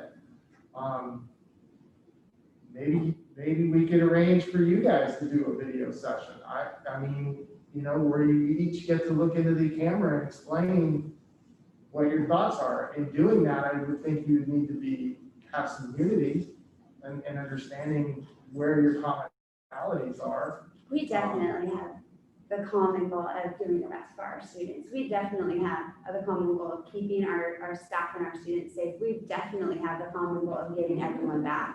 And I would say we all at this circle share that. And we have a lot more in common than we do differences. And we need to bring our community together. We need to let our students know that we're working hard and we care. And I think you're right. I think they need to hear it from us. I think a lot of people are angry and confused, and I understand they're frustrated. We all are. I mean, this is a really hard time for everybody. I would say I'm willing to do that, and I think I'm hearing some of you are too. If you notice the attempt at a good brief message in writing that just went out to our community, I did sign it for our board. I mean, I wanted it to have our voice. Actually, I saw the thing, I reached out to Beth and said, okay, I gave her access to the document. If there's anything here you want to change or don't agree with, or you want to add. And so that was an attempt. I do sometimes think that people, if they don't have the technological capacity to read a document, they also aren't going to see a video. So I mean, I think it's the same people are going to consume more, and it's not a bad thing. I would just say my kids don't read email, but they watch TikTok.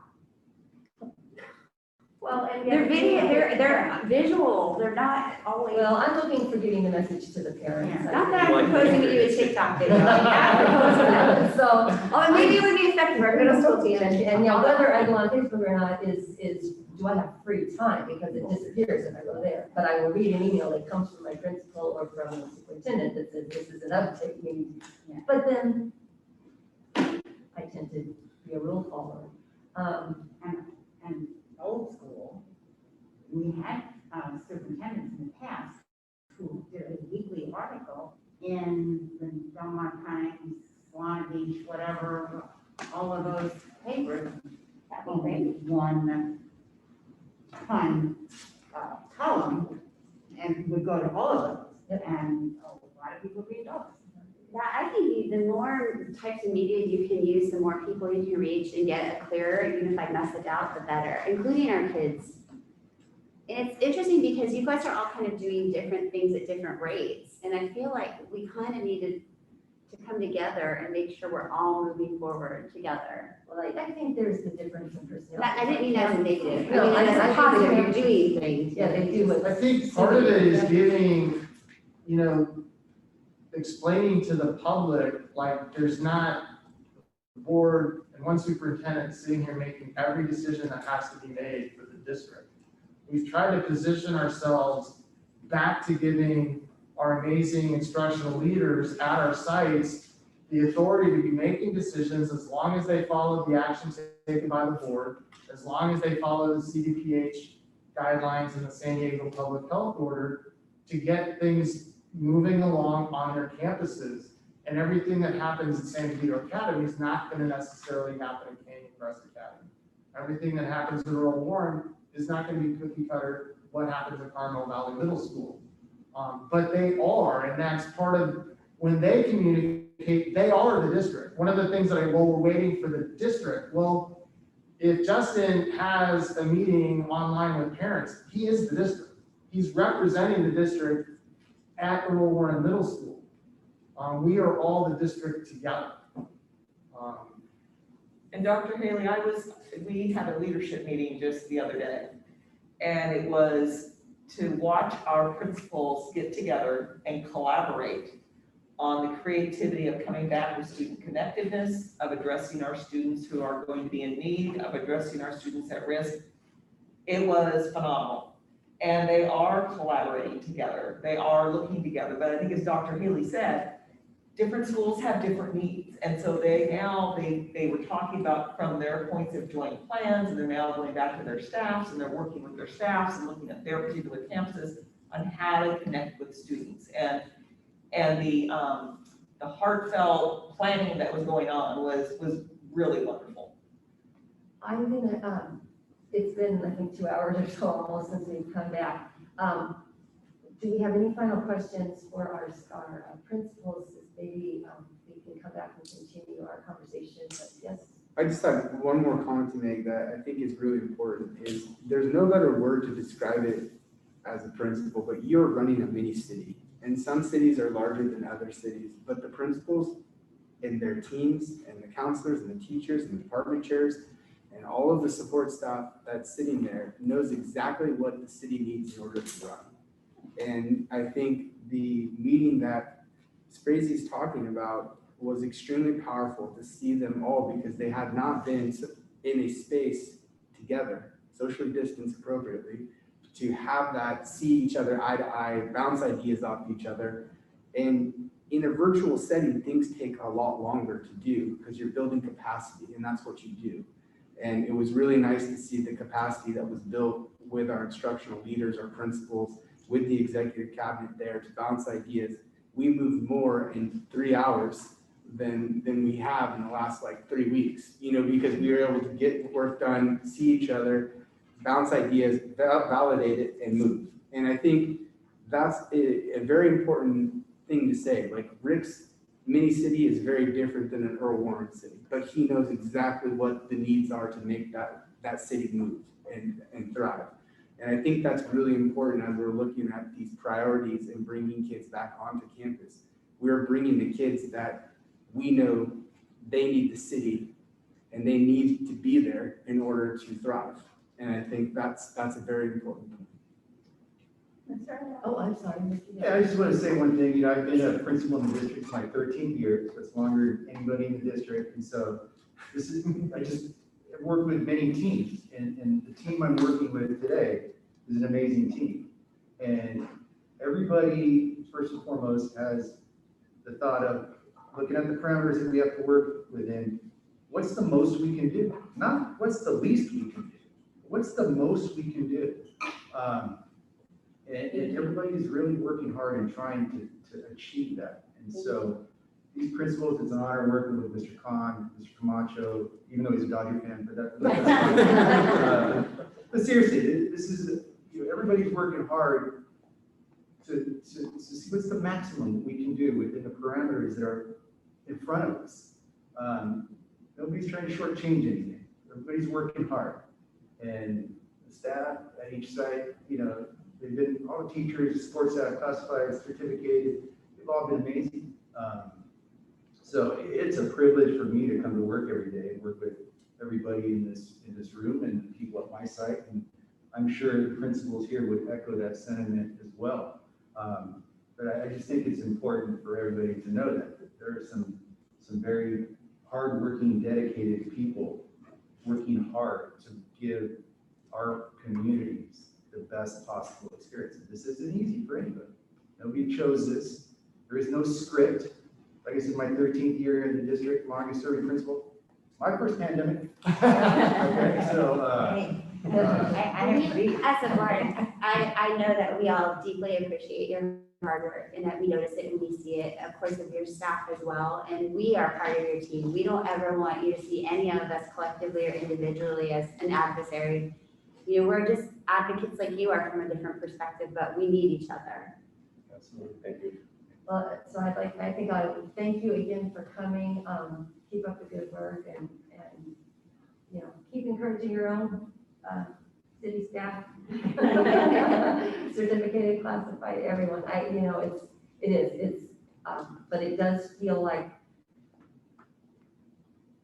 it feels more the way I hoped it would. Once we started getting some of like the special ed on campus, that we would start rolling things out. And I hope for our community and our kids that it continues to feel that way, and that our staff feels comfortable coming back to do whatever they can, in whatever increment or step that they're willing and able, in addition to their regular instruction hours.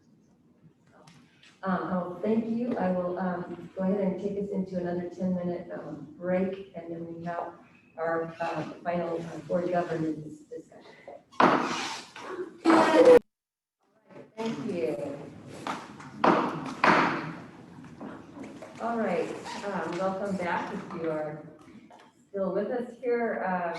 We have one more item, which was the topic of board governance, which we have a request from one of our board members to bring this forward. And it is something that generally we're encouraged to visit at least once a year as a board. So let me start with the fact that we have one request for a public comment on this item. Ms. Schultz is that person in the queue and ready to speak. She's available. All right, if we could have this, let's see, when your name is called, then you'll be unmuted and have your 2 minutes to provide your spoken comments. So if Ms. Marianne Grosser would go ahead, please. Hi, thank you. Good afternoon. I would like to ask the board if there is a document or resolution that exempts competitive bidding or ratifying contracts for the legal services of Atkinson, Andelson, Loya, Root, and Romo. The last AALRR agreement was signed a few years ago in January 2017, and that agreement says they go month to month until terminated. So the board never has the opportunity to seek out competitive quotes, nor does it have the opportunity to ratify a contract with this vendor. It just goes on and on forever or until terminated.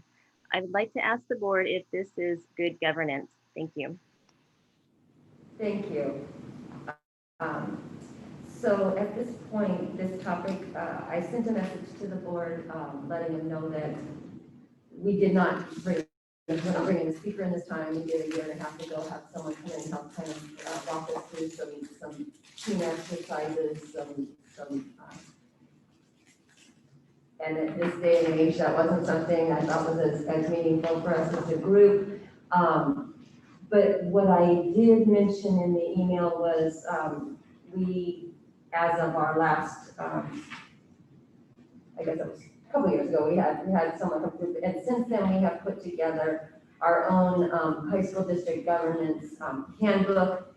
This contains some other documents such as our regulations and policies and so forth for the board, but we did also have our own handbook that we put together. And at the time that we adopted it, I was trying to be clear that it's a living document.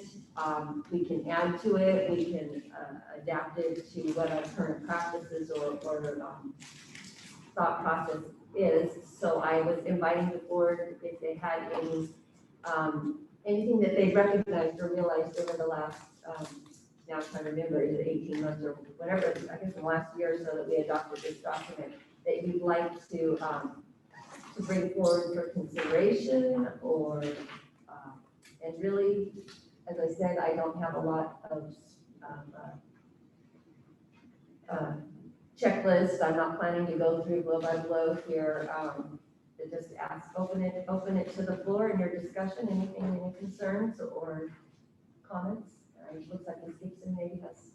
Well, I'm happy to get started. Notes. So, and I really did just focus on the second section of the handbook. And again, it does say that annually we will schedule a conversation, study session, meeting to reflect on our governance practices. And I understand, given our circumstances right now, that perhaps we want to use staff time well and not have a full-blown, perhaps, workshop. or even evaluation board, some evaluation process, bringing in a facilitator and all. But I did know that it said here, discussing what is working well and what can be improved. And I think that particularly given the stress and anxiety that our community is experiencing, the pressure that's been upon all of us as we get, constant communication from families, any organization, any group of people, any family under stressful circumstances are going to, feel that duress and show signs of that duress. And so, I'm not necessarily saying that we're not functioning particularly well, but I think there's some things that we could talk about in terms of how we operate. And maybe also, I think there's definitely opportunity here to pat ourselves on the back for some of the things that we are doing during, particularly unusual circumstances. I know one that I pulled out was the idea of unity of purpose, and Melissa captured it beautifully before. I think we absolutely do have a unity of purpose. I think that we have more things in common than not. I am concerned that sometimes we don't convey that to the public, and that the public sees us as fragmented, and I think that it is our job to disagree respectfully with each other. The public deserves to see, the transparency of what our deliberations look like. It's a very strange, job that we have where we get to, have to conduct this business in public, as opposed to a lot of other groups and settings where they have a little bit more privacy. Okay, I'm going to call recess for just a moment here. Thank you. Thank you. Wow, that was an authoritative. Thank you. there. So Cheryl will do that to you. Thank you. I guess that's just an example that our life is live and in person, things happening all the time here. So I'd like to bring us back to our discussion of our governance handbook. Ms. Kristen was speaking to, I think, how we could communicate better both our unity of purpose and disagree respectfully and be able to convey our unity of purpose. If I could be so bold as to try and summarize where we were. Exactly. And I think given particularly these are very, heated and emotional times. So the idea of, I don't doubt that any of us as individuals want what's best for students. But the idea of conveying a unity of purpose and also the idea of transcending individual differences to fulfill sort of a greater purpose. So I feel, that, and I don't know what we do about that, but just I'm voicing a sense of us being fractured and a little bit less of a team approach that perhaps we would want. Certain aspects I understand it's probably not possible these are lofty goals, but things like, there was one thing, this was actually one addition, if you're listening, Ms. Schultz, that I wouldn't mind if we added to this, if we look at page 2 of section 2, that we will model the type of behavior we expect in our district. And I was also going to say from our students, we should be acting at all times with at least the professionalism and the respectfulness that we would expect from our students. If you go over these pages, other things, it is up to us to sustain a positive governance culture. It is up to us to act with professional demeanor. It is up to us to recognize and respect differences of perspectives and styles on the board.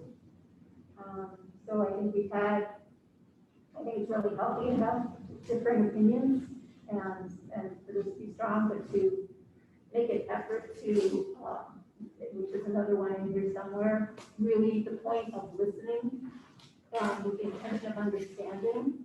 And we know that I always have the sense that that's happening.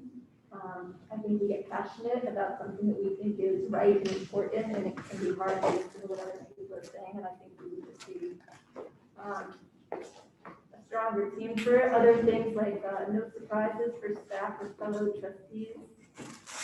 And then the other is accepting and supporting the majority. I know that it is something that I got out of CSEA. It is something that made it into this norm. These norms that we have all agreed to, I don't know if it's something that we are executing as well as we possibly could be. Before I yammer on any longer, see if there's anything. That was really most of what I had to say in terms of professionalism and respectfulness and openness to those kind of things. The only other thing I wanted to mention was on page 8, the notion of long-range planning.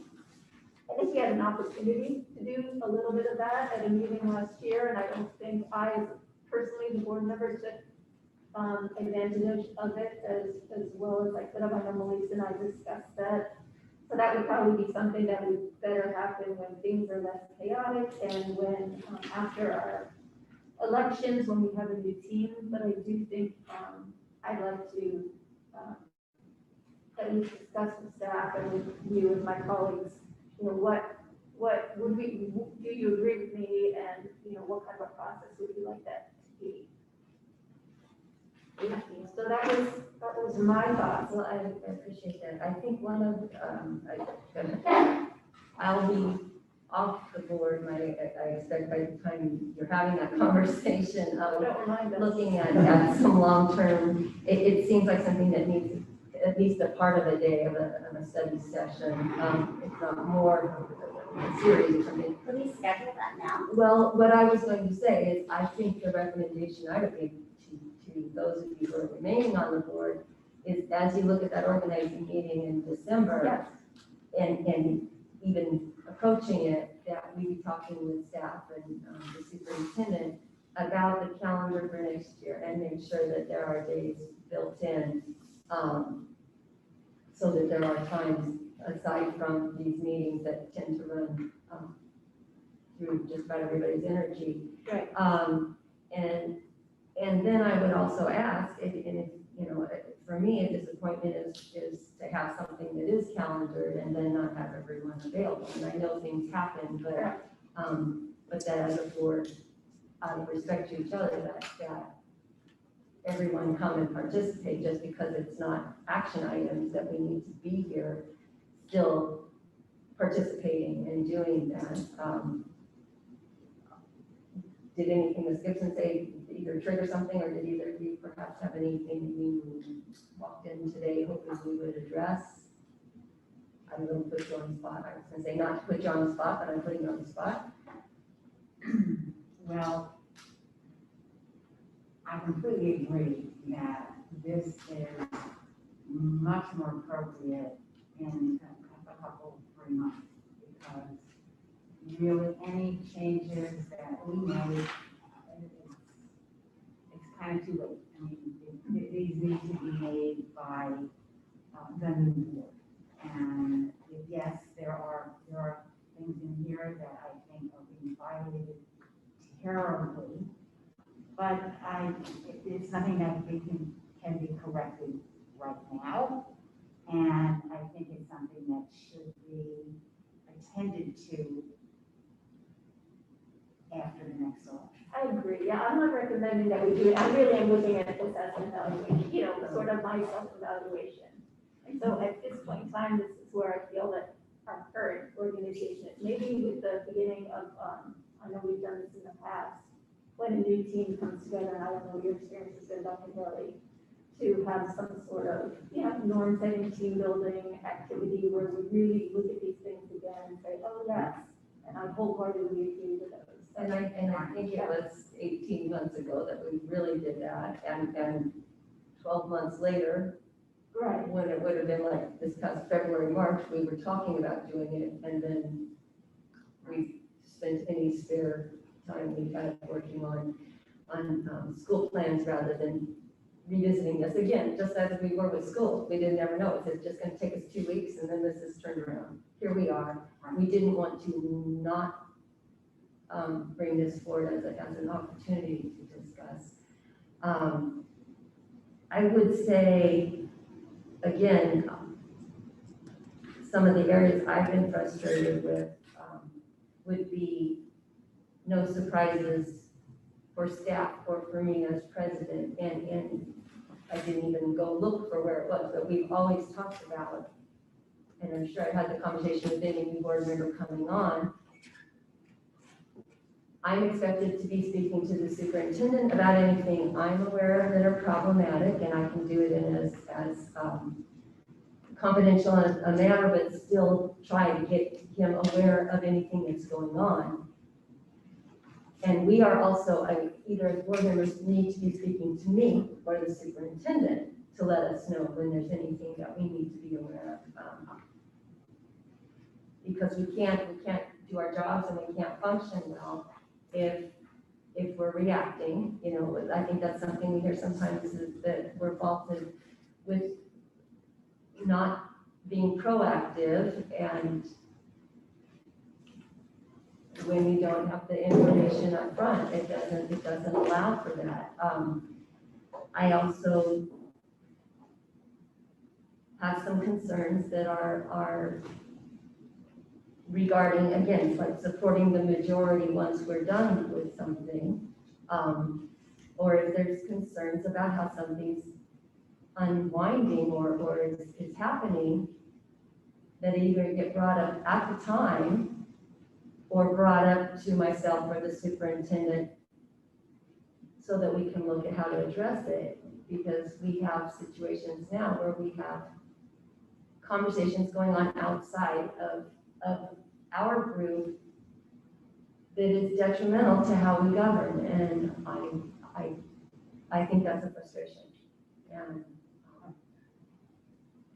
Well, yes, there are several frustrations, and one of the ones that really struck me was trustees will refrain from sending, receiving electronic communications during board meetings, matters that are deemed considered deliberate. I think that's really key.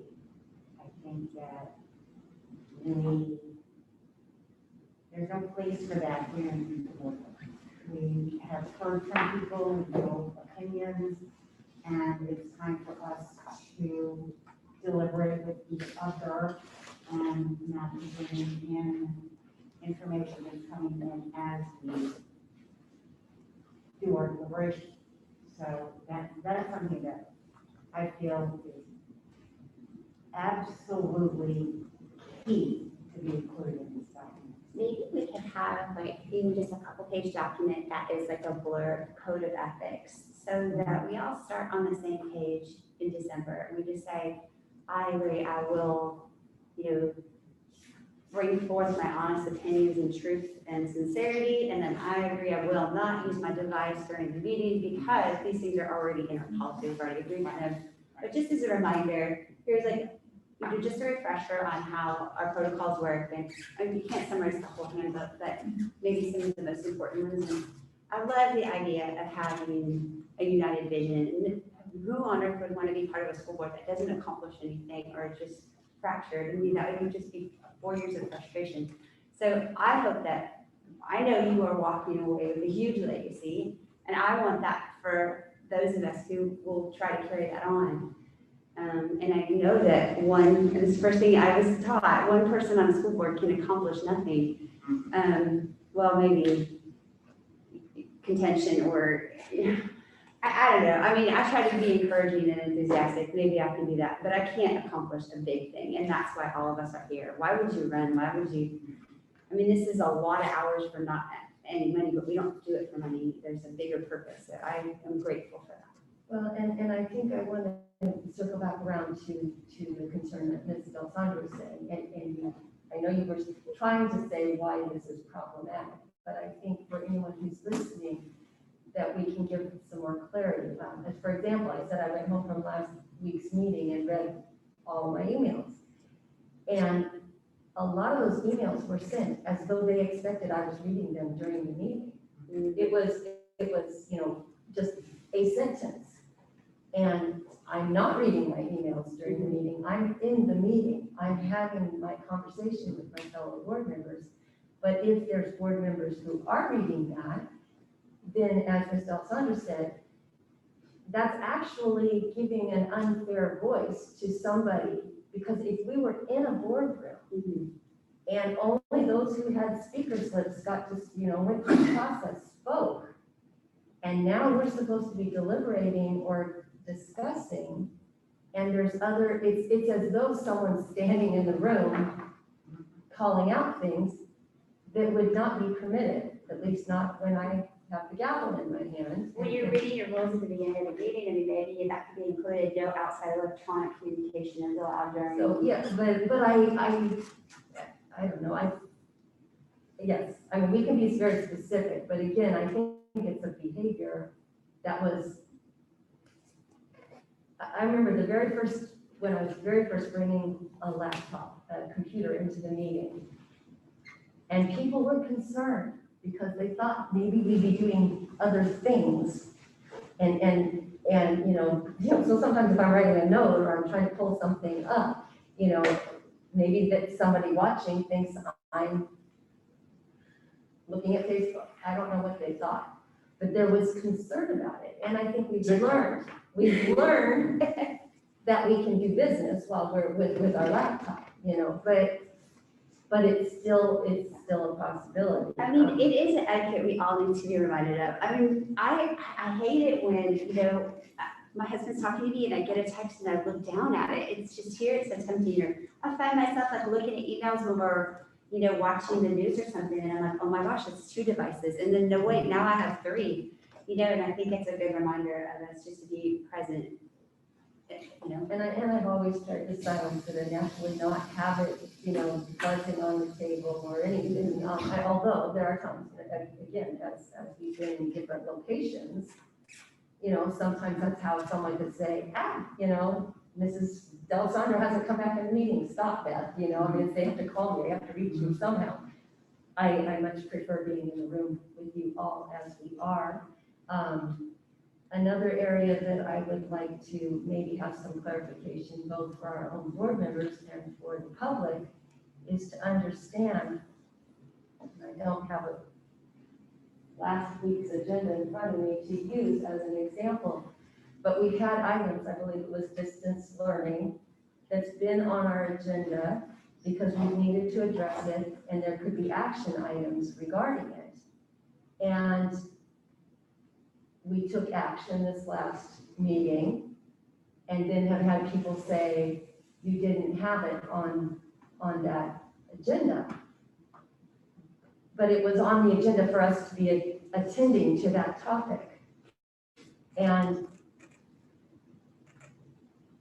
I'm thinking back, we've had other meetings where we had an action item, and someone brought a different action item. It's maybe not the best practice. I mean, that's an example of me getting blindsided as board president. I didn't know another action item was going to be coming in and supplanting the action that was on the table. And I'm sure it caught our superintendent off guard. Just as making a motion at the last meeting that wasn't all written out. I didn't know I was going to do it until I did it. You know, I thought because it was something we were already doing, really I was just saying, let's keep doing it. But that's me, in my mind, what I understood. But that's, I guess, an example of how other motions that come from not being what was submitted, you know, from my perspective, we start with, if there's a motion there, let's decide, do we want it or not? And then, as I was saying the other, last week, I'll take friendly amendments. You know, if it's not gonna pass, it's not gonna pass. Let's do something else. But we need to be working together, and so that was, I know frustration for me recently was to have more than once in our own board and in other meetings where rather than dealing with an item that's on the agenda to have something come from the side, it doesn't help. It may be where we need to end up, but sidelining the process is not helpful. So I think there's other ways for us to address things a little more directly and step by step. Probably gone on enough on my soapbox. But of experiences I've felt, especially in this past year, that come to mind. Any other, I know it's just we kind of went especially long on our middle agenda items, so here we are, probably running out of steam, but. Purpose for me in terms of, we all got to, you know, take a quick peek and think about what, you know, what we didn't talk about the wonderful things we did because of constraints of time. We're focusing on the areas that we consider areas we need to improve on. And then I think Mrs. D'Alessandro is correct, is that now I still think there are months that you are still with us, we can all keep these things in mind and look for improvements, but then maybe articulate it even more so when we have a new team going forward. Some of the things we'd like to see. And absolutely, in my years on the board, I think I spoke to this before, we went a lot of years where we kept talking about trying to get a handbook and talking about trying to have workshops and either couldn't get all the board members to participate or be on the same page. And for me, it was very gratifying to get to where at least we have a document. And as I said, when we adopted it, then it's living, it's something that the board can change or add to or reduce to some bullet points that are on the wall all the time, or we see it in the boardroom, whatever. I know there's districts that do that. They put that, whatever it is, your purpose, your current goal. Yeah. Something where it's walls that are on the wall, you know, which is that's so what it great. is. You know? So maybe that's a piece for, Then we would have a measure of accountability. How did we do?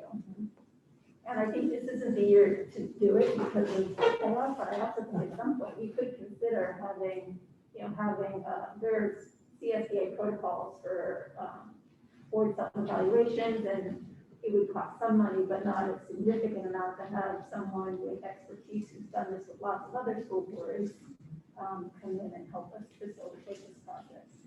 I think when we did it 2 years ago with new board members, that is a particularly meaningful year to do that. And then it doesn't have to be done in January, but sooner. I think it helps with team building and with expectations and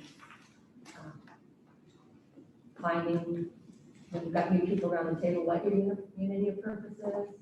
And so I would advise that moving forward. Any other contributions to this particular discussion today? Well, I did raise a few notes, and I know you probably have some of yours, but again, try and make sure they get in a record enough to bring forward in the coming calendar years. I want to thank everyone in the room today. It was kind of incremental. Us going away from being all in person and then coming back. First for our closed sessions, then now being all together. I appreciate you being willing to do this. I think it's a good example of how we do things moving forward and how our staff can continue to expand it out. I know I'm happy for any teachers and counselors and folks that can be in a room and do your work and feel safe. but also to know that we can do this and do it safely.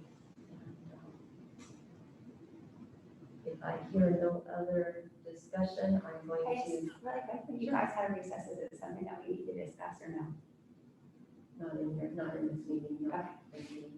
All right, so I will adjourn this workshop. Thank you very much. Anyone who has patience.